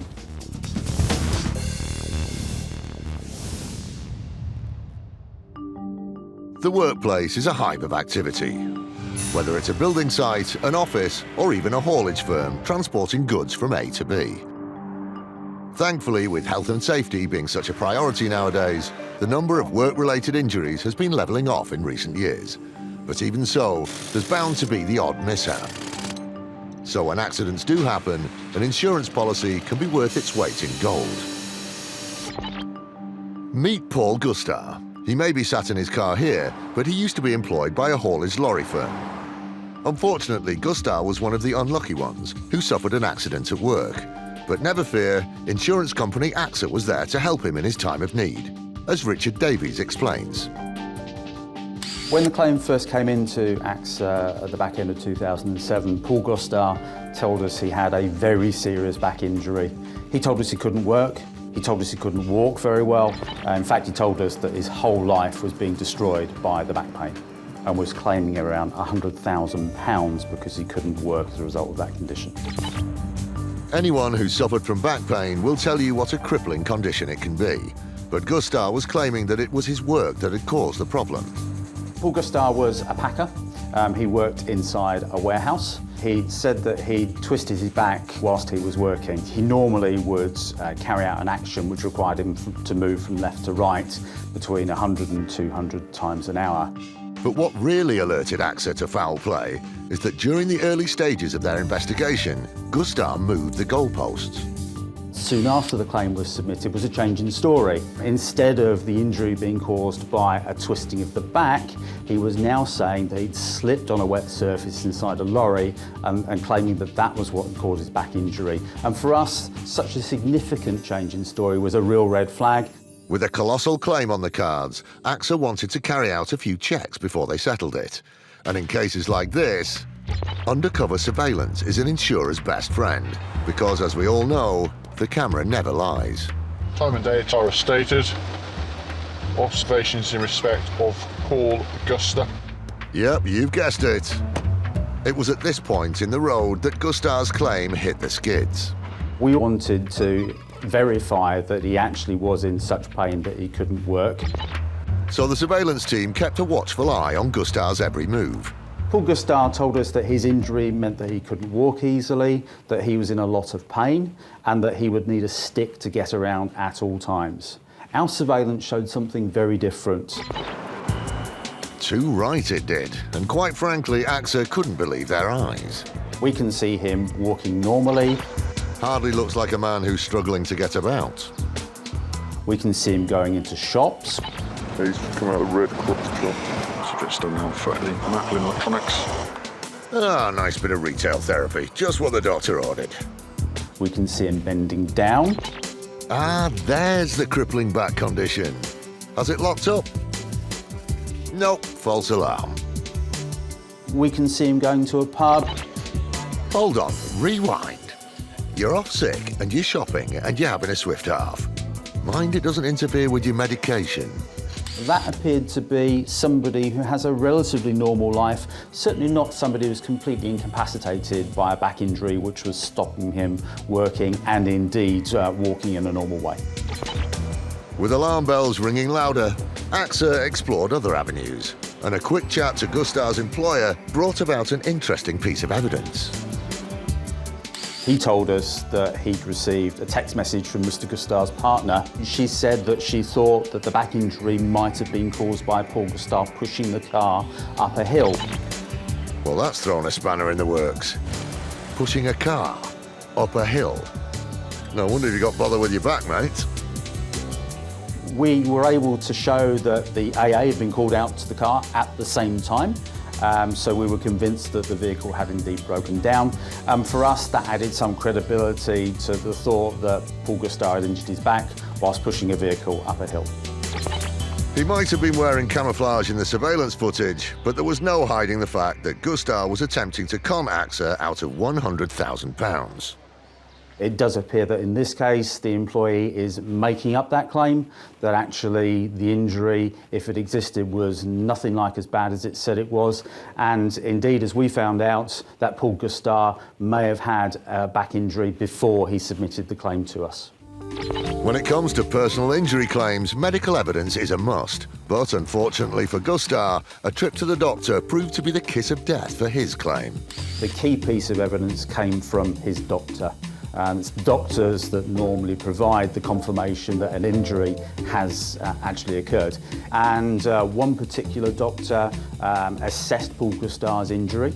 He told us that when Paul Gustar entered his office, he appeared to be in a lot of pain, that he was walking with a stick and was walking with some difficulty.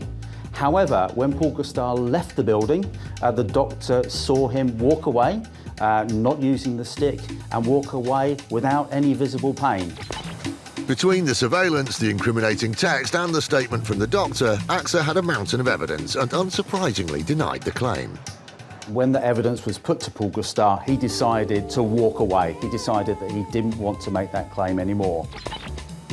With an apparently non-existent back injury, walking away wasn't a problem for Gustar. But what he didn't bank on, though, was that AXA had no intention of letting this go. If a fraudster is allowed to walk away from a claim, they have no consequence in actually making that fraudulent claim. That's wrong, and we don't think that fraudsters should be allowed to walk away from that as a situation.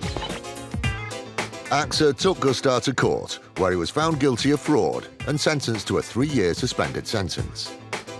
In his attempt to swindle £100,000 out of his employer, Gustar really had fallen flat on his back and was incredibly fortunate not to have wound up behind bars. We think it's important that the fraudster should actually face some kind of sentence. Whether or not that prison sentence is suspended, we don't mind, but we do feel that they should end up with a criminal record. And that's exactly what he got. Bet that's the last time he'll complain of a bad back. Still to come, a potential fraudster submits a claim for a poorly puppy, but will the insurer bite? We listen to the policyholder, we listen to the breeder calls. The breeder call was exactly the same voice. and a bogus burglar who was just too organised for his own good.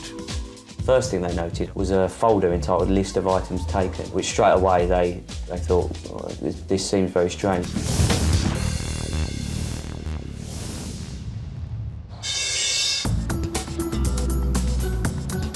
It's estimated around 8.5 million dogs make up the UK's pet population. But with the average vet bill for a dog costing around £300 a year, keeping a pet can be rather costly.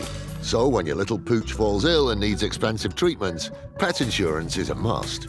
However, some unscrupulous pet owners will weave a tangled web to get an insurer to cough up, as Simon Wheeler from Agria found out when it came to a claim involving a wounded puppy. We received a claim from the owner of a pug puppy who sadly had injured its eye and taken the puppy to the vet, the eye treated. Sadly, the puppy had died under general anaesthetic. The owner put in a claim of £432 to cover the vet fees, but they were rather vague when it came to the details. They weren't sure whether the puppy was insured or not. So they were asking us what the policy number was. They didn't seem to have a policy number. They were asking us why they hadn't got any policy documentation. So some strange questions for somebody who believed they had an insurance policy. To be fair to the claimant, breeders sometimes set up policies themselves, so the claimant got in touch with the breeder to help clear things up. The breeder and the policyholder obviously spoke, and the policyholder called us again and said that the breeder had set up the policy 3 or 4 days before the incident occurred. They thought they'd provided a receipt and they thought they provided policy documentation, but again, the whole process was very, very vague. Agria made some routine inquiries and contacted the vet. The good news was that they found a policy. The bad news was that it wasn't worth the paper it was written on. Gawping mistake. The policy had been set up on the day that the operation occurred. Therefore, the condition was pre-existing to the insurance being set up. There might have been a policy, but for Agria it didn't make a difference. Because the puppy had a pre-existing condition, the policy was null and void. The point that we declined the claim, the policyholder became quite upset, pleaded with us to cover the condition, and again, we refused. Agria weren't going to roll over, and it's just as well because this claim hadn't been put to bed just yet. Bizarrely, about 20 minutes, 30 minutes later, we got a call from the breeder. Breeder activating cover at that point, giving us a false date of sale. So endeavouring to backdate the cover to cover the condition. Agria smelled a rat. The timing of the phone call from the breeder was too much of a coincidence. So they went back and listened to the phone calls again. When we started to investigate both calls, we listened to the policyholder, we listened to the breeder calls. It had been very noticeable that the policyholder had had quite a distinctive accent and quite a pronounced stammer. The breeder call was exactly the same voice, same accent and same stammer. The phone call appeared to have been a last-ditch attempt to set up a policy that would pay out. Not swayed, Agria still declined the claim. But to their surprise, the policyholder wouldn't let sleeping dogs lie. Even after the claim was rejected, they still pushed to have the claim settled and referred it to the FOS, the Financial Ombudsman Service. It's the first point of referral when policyholders have claims that they're not happy with the assessment of. Agria continued to dig away with their own investigation. After analysing earlier phone calls, they suspected the policyholder had been impersonating the breeder. But it turned out that there was a lot more to their relationship than they'd realised. When we started to look at some of the documentation that had come in, so very obviously the postcode for the breeder was the same as the postcode given by the policyholder when we spoke to them. When the breeder telephoned us, it was on the same number that the policyholder had given us. With a bit more investigation, it became clear why this pair had so much in common. The breeder and the owner were cohabiting, and actually the breeder was expecting the owner's baby at that time. With this evidence in hand, Agria invited the couple in to talk about their findings, but their actions spoke louder than words. The meeting was set up, the date arranged, the place arranged, the policyholder never turned up. It's no wonder they didn't turn up, and the findings of the Financial Ombudsman Service didn't come as much of a surprise either. the incident was pre-existing to the insurance if the insurance had been set up properly. So the FOS found obviously in favour of Agria. Putting a claim in to try and recoup some vet fees is one thing, but our next claimant took things to a whole new level. Halfway across the world in Las Vegas, a pet business hit the headlines after the owner tried to swindle insurers out of $100,000. It's almost 1 in the morning at Prince and Princess's pet shop. The CCTV's on, capturing the night's events. The front door has just opened. Is this an unexpected prowler hoping to make a few bucks? Nope, thankfully it's the owner, Gloria Yun-Hai Lee. It's a little early to be opening for business though, wouldn't you say? This CCTV footage proved to be vital, because Lee wasn't here to do some late-night paperwork. In fact, she was about to commit a diabolical crime, but she made a whopping mistake. Disappearing into the office, she went to disconnect the feed to the CCTV. But this flick of the switch was about to land her in hot water, because she removed the utility cord instead. Which left the world and his wife to see her crime revealed before their very eyes. Bet she was kicking herself for that when she later appeared in front of the judge. But our criminal wasn't on her lonesome in what was about to unfold. Lee had a partner in crime in the shape of Mr. Kirk Bills, who was her partner in more ways than one because she was seeing him behind her husband's back. But he didn't turn up empty-handed. He's carrying 2 cans full to the brim with kerosene, and he doesn't waste any time in dousing the place with fuel. With 2 dogs and 25 puppies in the shop, Bills was heartless in his act and can clearly be seen randomly throwing kerosene, including unbelievably onto the animals' cages.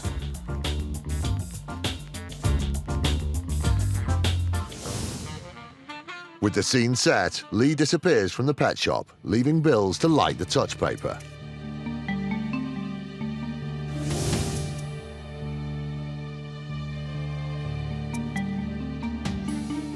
Within seconds, the fire takes hold.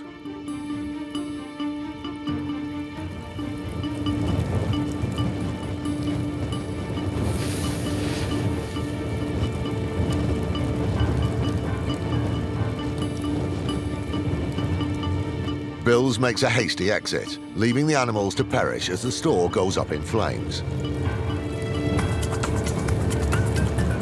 Thankfully, the store sprinkler system kicked in, saving all 27 pets from the flames. In October 2014, Lee and Bills pleaded guilty to arson and cruelty to animals. Lee also pleaded guilty to insurance fraud, but then played what she thought was her trump card by announcing she was pregnant. However, the judge wasn't swayed, saying that the Nevada jail system was well equipped for this. Lee was sentenced to a maximum of 14 years in prison, with her being eligible for parole after she spends 5 years behind bars. Bills was given 4 to 10 years in jail for his part in the despicable crime. On sentencing, the judge commented on their appalling act, saying, "We are talking about living beings, and it's a very horrific crime when you try to murder them by fire." For this merciless act, these criminals got what they well and truly deserved.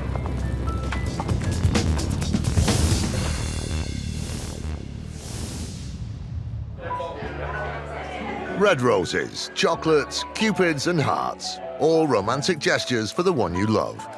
We all know that the way to a man's heart is through his stomach. But on February the 14th, you can't get a table at a fancy restaurant for love or money. John Beadle from RSA came across a claim from a damsel who'd found more than her Prince Charming.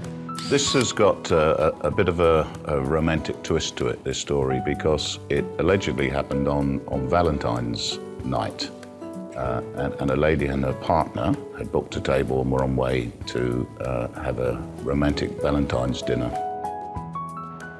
This loving couple are all set for a romantic night out. But will Cupid's arrow be on target? Ah, isn't love grand? Is she about to be swept off her feet? They claimed that the lady tripped over in the pothole in the car park and it injured herself. and she alleged that this was the liability of the pub. For our two lovebirds, this was a disastrous night that was well and truly spoilt. The insurer tried to get to the heart of the matter, but after speaking to the pub owner, it seemed that this claim might be on the rocks. At the time that the accident allegedly happened, the pub had actually stopped serving food. They were, as you would be on Valentine's night, completely full. And I know from personal experience, it's very difficult to get a seat in a restaurant. They had no reservation. Arriving without a booking after the pub had stopped serving, they were definitely pushing it to get a bite to eat. Were they on their way for a loved-up dinner or just looking for someone else to foot the bill? In a case like this, you really need an eyewitness. Fortunately, the CCTV cameras next to the pub had all angles covered, and one camera gave a bird's eye view. We reviewed the CCTV footage from the pub, and one of the cameras covered the car park, and we observed that the claimant and her partner came into the car park, parked the car, and rather than heading into the pub, went to the Pothole. That all sounds a bit bizarre if you ask me. Let's find out what really happened in the car park.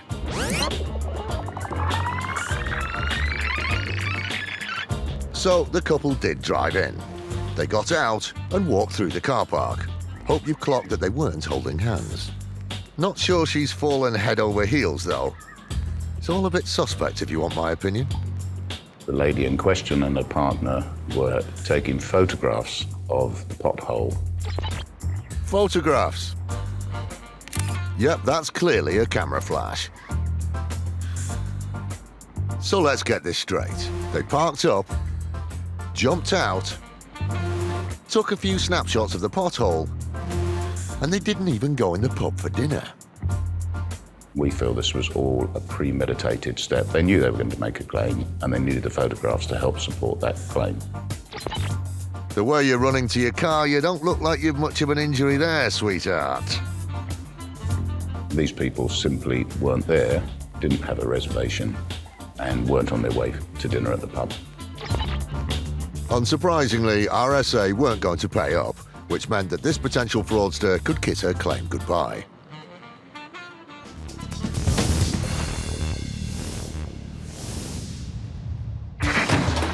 In January 2012, the police joined the fight against insurance fraud by forming an elite squad known as IFED, the Insurance Fraud Enforcement Department. There's different types of insurance fraudsters. You have the opportunists who exaggerate a small claim to make a slightly bigger gain, and then you have the organised crime element that do this for a living. They've made over 660 arrests and have saved millions of pounds in fraudulent insurance claims, money which ultimately goes back in our pockets. From now on, fraudsters need to watch their backs. Insurance fraud isn't a victimless crime. If you are committing insurance fraud in England and Wales, we'll find you. Police, don't move, stay where you are! One case that landed on IFED's desk was particularly unusual. In September 2012, Nicholas Warner reported he'd been the victim of a burglary. Although even by his own admission, the thief's method of entry was rather out of the ordinary. As DC Aman Taylor explains. As he reported it, he said the circumstances seemed improbable, they didn't seem right, saying that he'd left his keys in an open locker within a gym. The keys had been taken from his bag, and then someone had somehow located his home address. They were then used to open his door, go in, ransack his flat and take a load of items of high value. As unusual as the circumstances were, thankfully Warner was a very organised individual, which was rather handy when it came to his claim. He supplied proofs of ownership in the form of a loss list. And on that loss list, he detailed all of the items that were stolen. But this list seemed never-ending. As he said he found further items had been stolen, he produced further loss lists. Of course he did. And this ever-growing list of stolen gear had now grown to something in the region of £30,000. Various different items of jewellery, earrings, necklaces, bracelets, as well as a number of electrical items. There was Wii games, phones, and in particular one laptop. A variety of items, of household items that you'd expect to find in a home belonging to like a couple. Right from the start, Warner didn't appear to put his best foot forward. In that first phone call, he said, "There's a Jimmy Choo handbag here, and they haven't taken it." Then when he submitted his loss list, one of the items on the loss list was Jimmy Choo handbag. But the missus wasn't a happy bunny. But Warner's organisational skills were about to trip him up. One email in particular, which was a photograph of a laptop. The laptop screen is open. The first thing they noted was a folder entitled List of Items Taken, which straight away they thought, oh, this seems very strange. Oh dear. Never mind a slip-up, this was more like what you'd call dropping yourself right in it. Then when they looked at the metadata of the photograph, which contains where it was taken, when it was taken, they saw it was taken on the same date as the email was sent, so 2 weeks after the burglary. Warner claimed it was all down to a hiccup with the latest technology. Yep, that old chestnut. But the insurer wasn't falling for that one, so they rejected the claim and referred it to IFED, who paid the suspected fraudster a home visit. We found various different items of jewellery, all which matched with the same sets as reported stolen in the burglary. But it was when they came across Warner's laptop that IFED really hit the jackpot. And after closer inspection, it was the same make and model as the one reported stolen in the burglary. On the laptop was the final piece of the jigsaw, Warner's list of stolen items. I had the laptop examined by a company. One thing I asked them to particularly focus on was this list of items taken, which was the document folder was contained on the home screen. And they looked at the dates of that folder. You could see it was created 4 days prior to the burglary, and contained within that folder were 6 items, which matched with the top 6 items as per the loss list, which was subsequently reported to the insurance company. So he'd created his list of stolen items before the break-in and saved it on his laptop. Now that was a little silly. Even with all this concrete evidence, Warner still wouldn't budge. He made a partial admission, saying it had been exaggerated, but he wouldn't out and out say, well, this is clearly a staged burglary, or this didn't occur and I was trying to make a claim for my own means to gain a financial advantage. He wouldn't say that. By the time he was put in front of the judge, Warner had come clean, and in January 2015 pleaded guilty to fraud by false representation at Bristol Crown Court. He received a 10-month suspended sentence and 270 hours community service. Something which, on the face of it, appears quite simple. We can detect it, and we will sort of look to take every sort of avenue to try and find out exactly what has gone on. For the unfortunate ones who really are victims of this terrible crime, being burgled isn't just about having personal possessions stolen. It's an experience that Andrew Tancock and Michelle Bressington are all too familiar with, after returning home from holiday to find their home had been broken into. It is a real horrible violation to your personal space. Just made me feel like really sick and just really frightened that they'd like come in and taken all our stuff and been in our home. It's just the most horrible feeling ever. It's not just items like TVs and cash that are stolen, but it's possessions with great sentimental value. And like rings and things which you can't really get back, because one was a bespoke ring which was just made purely for me. So things like that you can't really replace. But the worst impact of a burglary doesn't go away easily. I didn't even want to be in the house because I felt scared. And like weeks after, I kept checking all the doors were locked around the house, and it became an obsession. And I didn't want to be in the house on my own at night on my own. Understandably, Andrew and Michelle have no sympathy for those who attempt to cash in on staged burglaries. Yeah, people who stage fictitious burglaries, yeah, it just makes you really angry. They're just in it for themselves and they don't think about anybody else. And then people like us obviously suffer.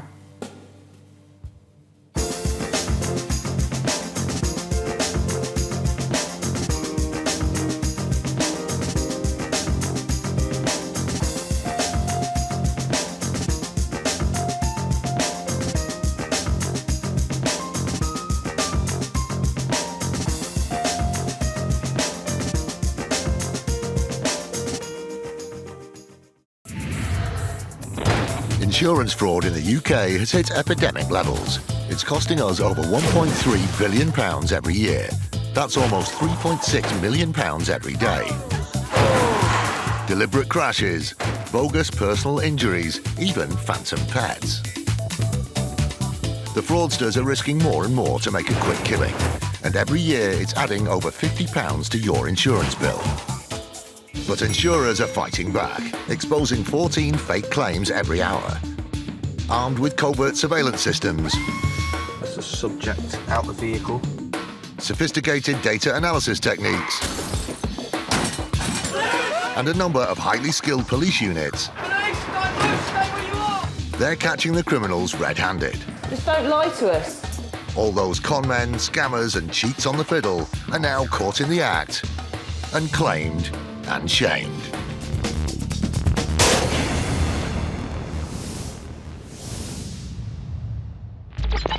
Coming up, one fraudster jumps out of the frying pan and into the fire. It's quite unusual to see a fire spread so quickly, strongly indicated that a manual accelerant was used. A potential fraudster tries to take an insurance company for a ride. The claimant presented his claim about 2.5 years after the accident. He still hadn't been to see his GP. And a fake crash with an online grocery store leaves a bad taste in the fraudsters' mouths. There's nothing more frustrating for a fraudster than to have an accident with a vehicle that isn't insured.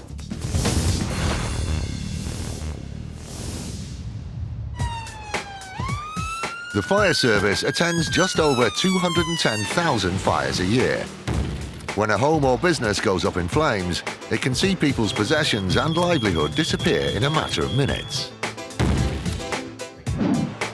Mihir Pandya from Allianz dealt with a claim that saw a family business go up in smoke. On the day in question, Mr. Hindri told us that he had closed shop at the end of the normal trading day, set the alarm system, and travelled to another location about 8 miles away. About 30 minutes later, the first member of the public saw the fire breaching the roof and called the fire service. Within minutes, the first fire engine arrived and firefighters witnessed the extent of the fire. The officer in charge could see the magnitude of the fire and prevented any firefighters entering the building because there was a danger to life. And at the height of the fire, there were as many as 75 firefighters at the scene. The fire raged throughout the night, into the next morning, and the only things left standing were the external masonry walls. In a matter of hours, several generations of hard work had burnt to the ground. Allianz wasted no time and immediately began investigating. On arriving at the scene the following morning, our investigators had seen Mr. Hindri. He was visibly upset. He expressed his concern for his employees, their futures, and he vowed to get the business back on its feet and he was going to rebuild it. One of the first things the investigators did was check the alarm log. What they found fueled their suspicions. Mr. Hindri had told us at the end of the working day he'd set the alarm system about 5:30 in the evening. On investigating, our forensic investigators told us that whilst the alarm system was set, somebody had entered the building, switched the alarm system off, remained in the building for about 10 minutes, and then set the system again. Now, this would have been only 10 minutes before that first member of the public saw the fire reaching through the roof. For Allianz, there's usually no smoke without fire. The first indication that there was something amiss was the nature of the fire. In our experience, it's quite unusual to see a fire spread so quickly, and its magnitude strongly indicated that a manual accelerant was set by that unknown person in that short time frame, leading us to believe that this was arson. Convinced foul play was at hand, Allianz turned up the heat. We instructed police who undertook their own investigations, and one of the first things they did was to check mobile phone records of Mr. Hindri, and what they discovered that was whilst Mr. Hindri told us he was in a location 8 miles away, this wasn't actually the case, and he was a lot nearer to the property. With so many inconsistencies in Hindri's version of events, Allianz continued to investigate. We would check financial records, the financial status, and the financial trading history of the company. It became quickly evident that 2 years prior to the fire, the business was in financial difficulty and was technically insolvent. With all evidence gathered, there was a lot at stake for Allianz. Had Mr. Hindley been successful, he would have received in the region of 2.1 million for the loss of the business and the stock. In June 2014, the case went to trial at Norwich Crown Court. Whilst we know that the business was in financial difficulty for 2 years prior to the fire, during the trial it emerged that Mr. Hindley had also quite a significant gambling addiction and that he would often gamble up to £10,000 a day. A gambling habit like that worked out at over £250,000 a month. Hindley had got his fingers burnt in more ways than one, and his losing streak was about to hit rock bottom.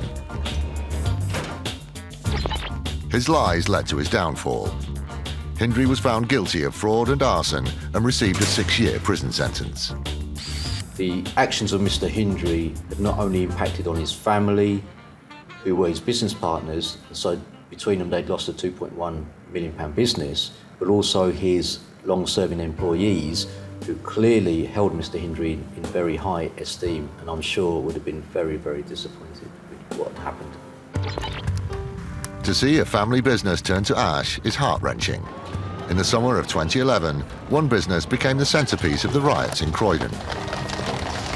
Burnt to the ground overnight, furniture store House of Reeves has been in the area for almost 150 years. Maurice Reeves has worked in the family firm for most of his life. I heard it on the television and I said, no, that can't be our shop. But of course it was, and I saw the name Reeves, and I said, this is like a nightmare. And that night, well, I didn't sleep. And then the following morning when I came down here, the devastation was horrendous. Our main building was completely destroyed. The iconic pictures everybody saw on the television haunts me still. They would never be erased from my memory. Well, the cost to us, to me personally, was extreme because I've worked all my life there, and as you can understand that, and emotionally, it was so upsetting that it was very difficult to comprehend. The company has always been on this site, and the road is named Reeves Corner after the family business. It survived all these wars, the Depression, Second World War, the First World War, everything, and yet in 2011 we were destroyed by one person who set light to it, and he's still serving a long prison sentence. But this doesn't make up for the family's loss. The stress it gives you after you've had a devastating fire like ours can never be compensated by being paid money by an insurance company because they can't. It's impossible to evaluate. What Hindley did is unthinkable for Maurice. Somebody to build a business and then destroy it is really incomprehensible for me. It would be too devastating for my sons, and people who work here have a pride and achievement. We're all fighters, the Reeves family. That's why we're still here.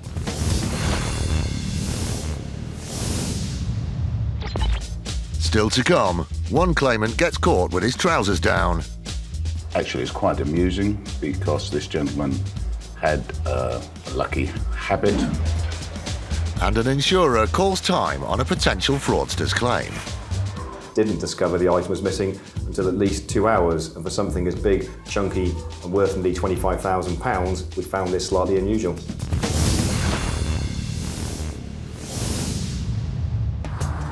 Around 200,000 car accidents occur each year in the UK.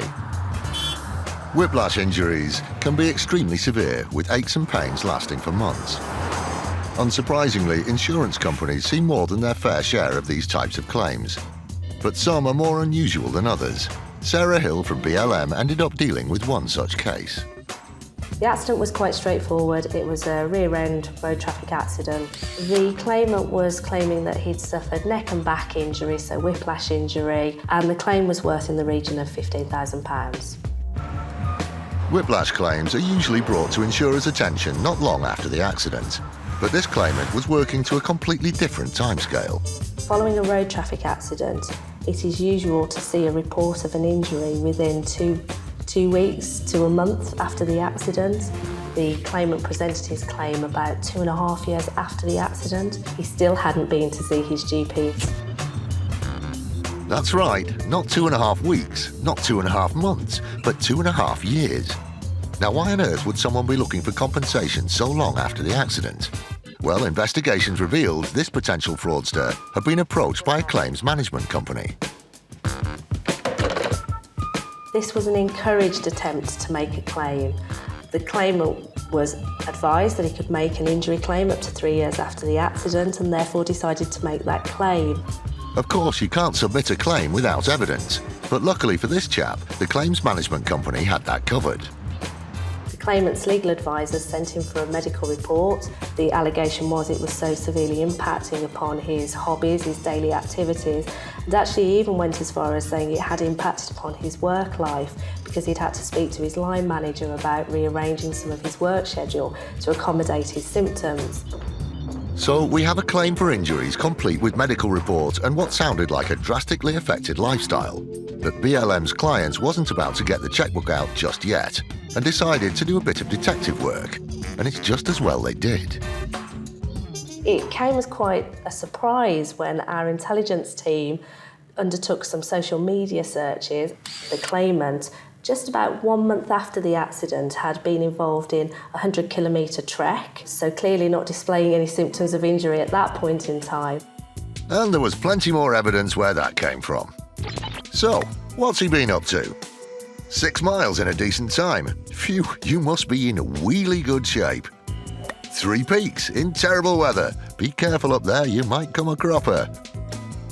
3 hours on your bike, well, that'll certainly build you up. About a year after the accident, he was mountain biking without any symptoms yet again. Long ride after work, cramming it in, eh? 2 days out on your bike, you must be fit as a fiddle. Oh, and you're joining the gym. So let's get this straight. You can't walk, but you can manage a 6-mile trek. You're having difficulty cycling, but you can cope with a pedal-powered day out. And you're having problems with work, but you're okay to jump on your bike after. Okay. And he's only just mentioning this now, 2.5 years after the event. Is it me, or is he pushing it a little? After looking at this, for the insurer, it was a case of on your bike. We then presented the evidence that we'd achieved in the course of investigations to his legal representatives, and unsurprisingly, the claimant decided not to progress his claim and discontinued his claim. The claimant obviously thought he'd be pedalling his way to the bank. The message of this case really is that if you are contacted following a road traffic accident, it is quite right that you are advised that if you are injured, you're entitled to make a claim. But you must ask yourself whether you were actually genuinely injured as a result of the accident.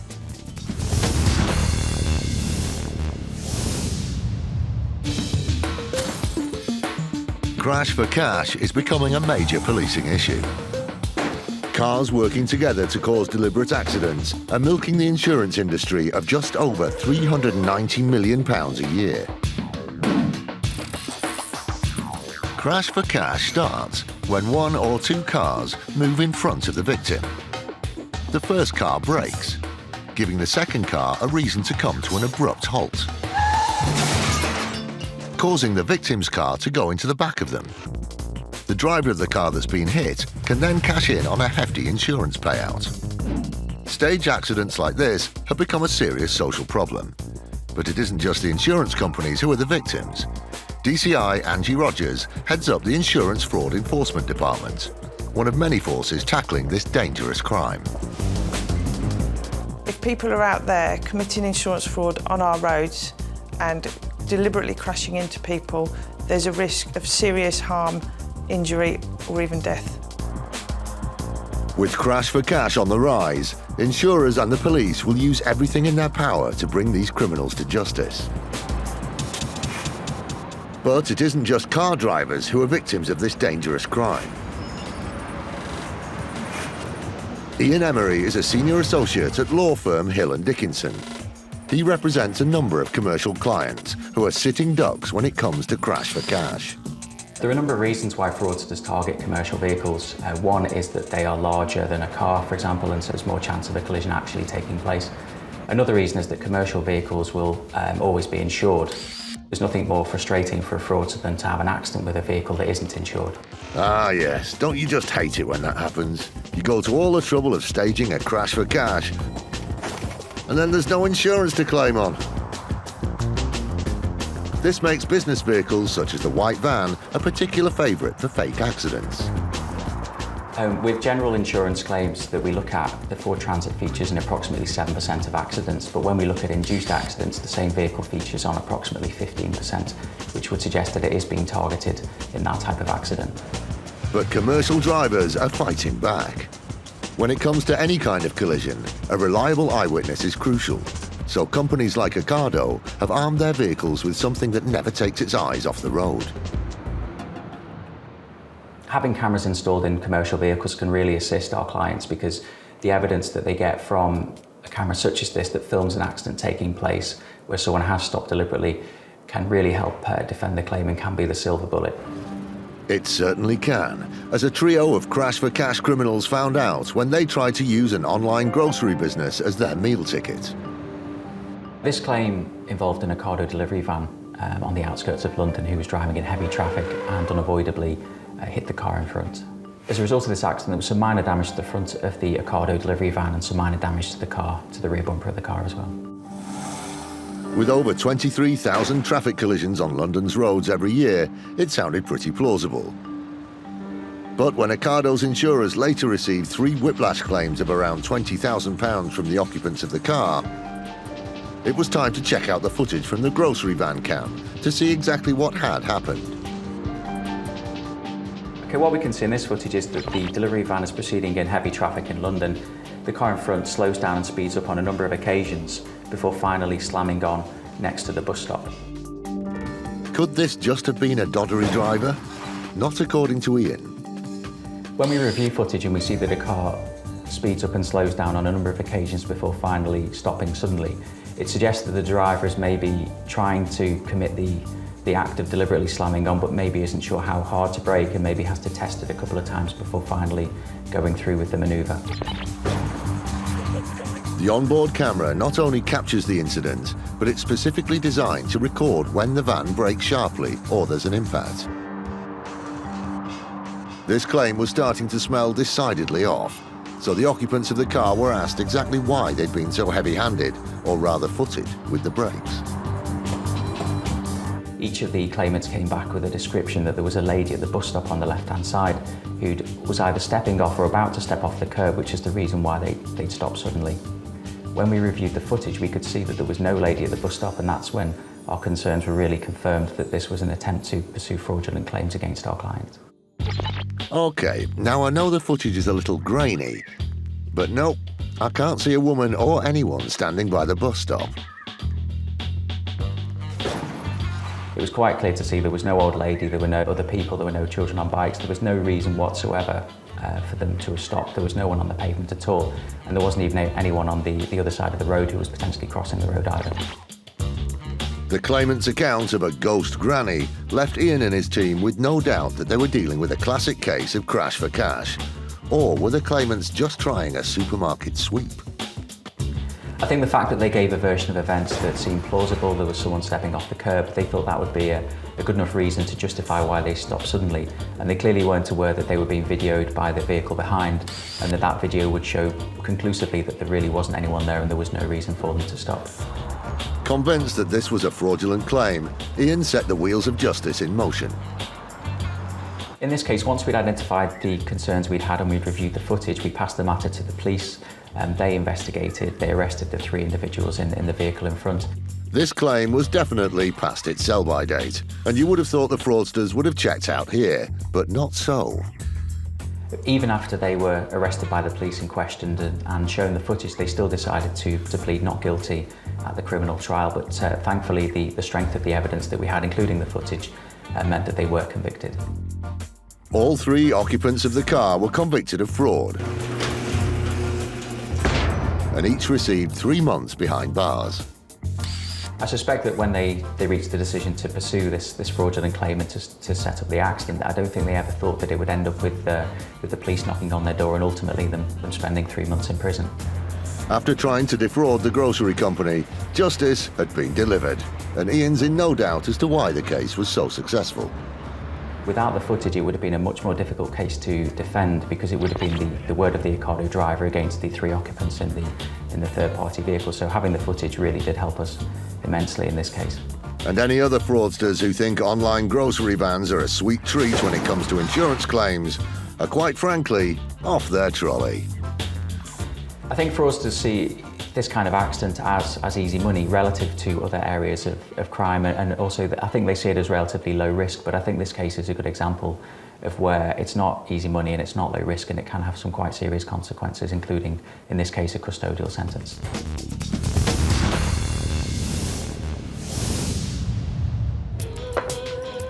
Some people like a flutter on the horses or a game of cards. Crossing your fingers or knocking on wood are just some of the things we do for luck. Some of us even have lucky rituals. However, when a case involving a superstitious gambler landed on John Beadle's desk at RSA, it raised a smile or two. Actually, it's quite amusing because this gentleman had a lucky habit where he pressed the button on the machine and then walked backwards, watching the machine while it played, and he'd repeat this several times. Let's have a look at this lucky ritual. Here we go. So it's a few steps back, throw your hand behind your back, a little shimmy round the stool, and here we go again. A few steps back, bit of a quick lunge and swing your leg out to the left. Well, that works for me.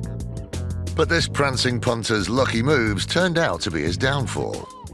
He claimed he was sitting on a stool and the stool spun round, causing him to fall to the floor and sustained an injury of a deep laceration of the knee.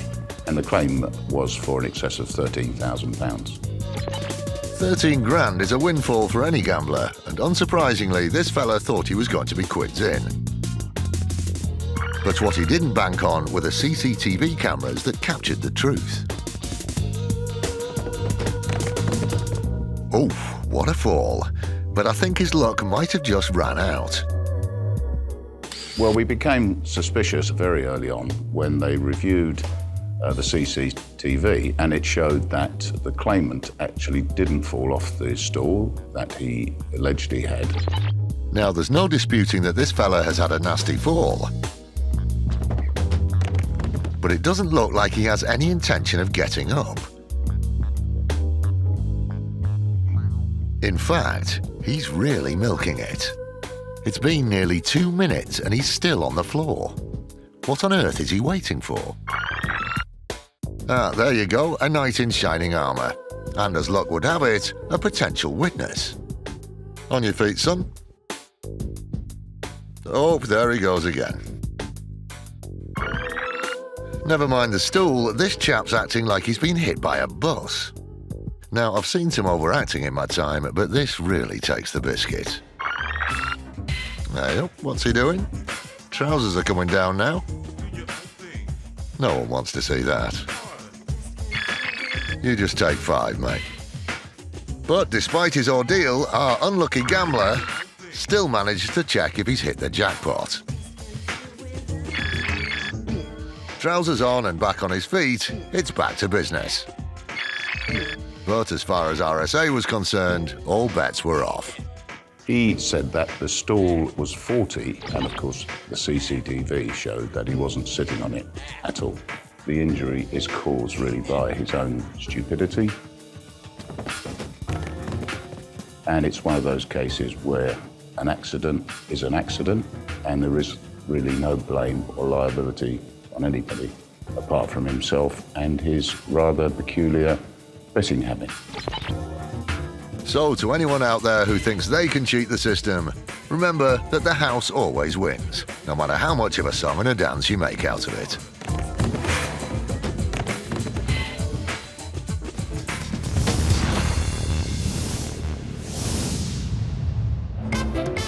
Notting Hill Carnival. Every August bank holiday, London comes alive with the vibrant sounds and colourful costumes of one of the largest festivals in Europe. With an estimated 1 million carnival partygoers, it's an ideal opportunity for a thief to strike.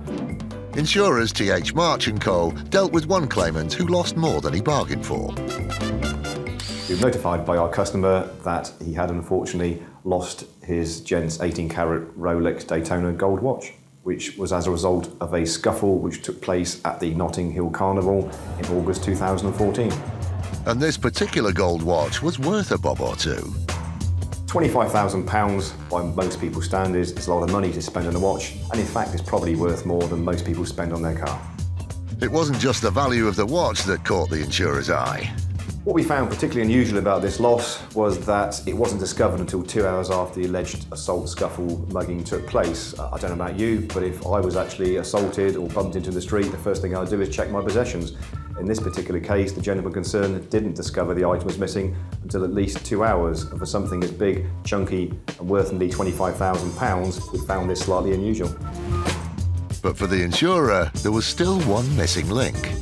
The customer didn't report the loss to the police until the following day. I'd want to talk to a policeman straight away and get something reported straight away in case they can actually find it, or maybe find somebody and apprehend them who may have taken it. Thankfully, all wasn't lost for the claimant. The insurer was able to produce the original Rolex box together with all the paperwork to go with that. This is a good point and something we would expect for any particular claim. The insurer continued with their inquiries, but the claimant's responses just didn't ring true. What we found slightly unusual was the watch was purchased from the friend of a friend. Whilst he could remember the first name of the person from whom it was bought, he couldn't produce any of the contact details, including phone number, email, or even an address. What we found slightly more unusual was that the person who he purchased the watch from apparently provided him with a receipt which he could not find at the time of the claim. It was all looking a bit suspect, but then there was a killer blow. The thing that really blew this claim out of the water was the fact on further questioning he disclosed that he had a previous criminal conviction. This meant, by not disclosing a conviction, that the policy would be treated as null and void by the insurers and no claim could be proceeded with. And as a result of this, they were willing, in this particular case, to give him a refund of premium. Remember, the insurer always keeps a watchful eye over all claims. If you're not 100% truthful at the time of taking out the policy, you run a real risk of not having any future claim met, and you could be substantially out of pocket as a result of that.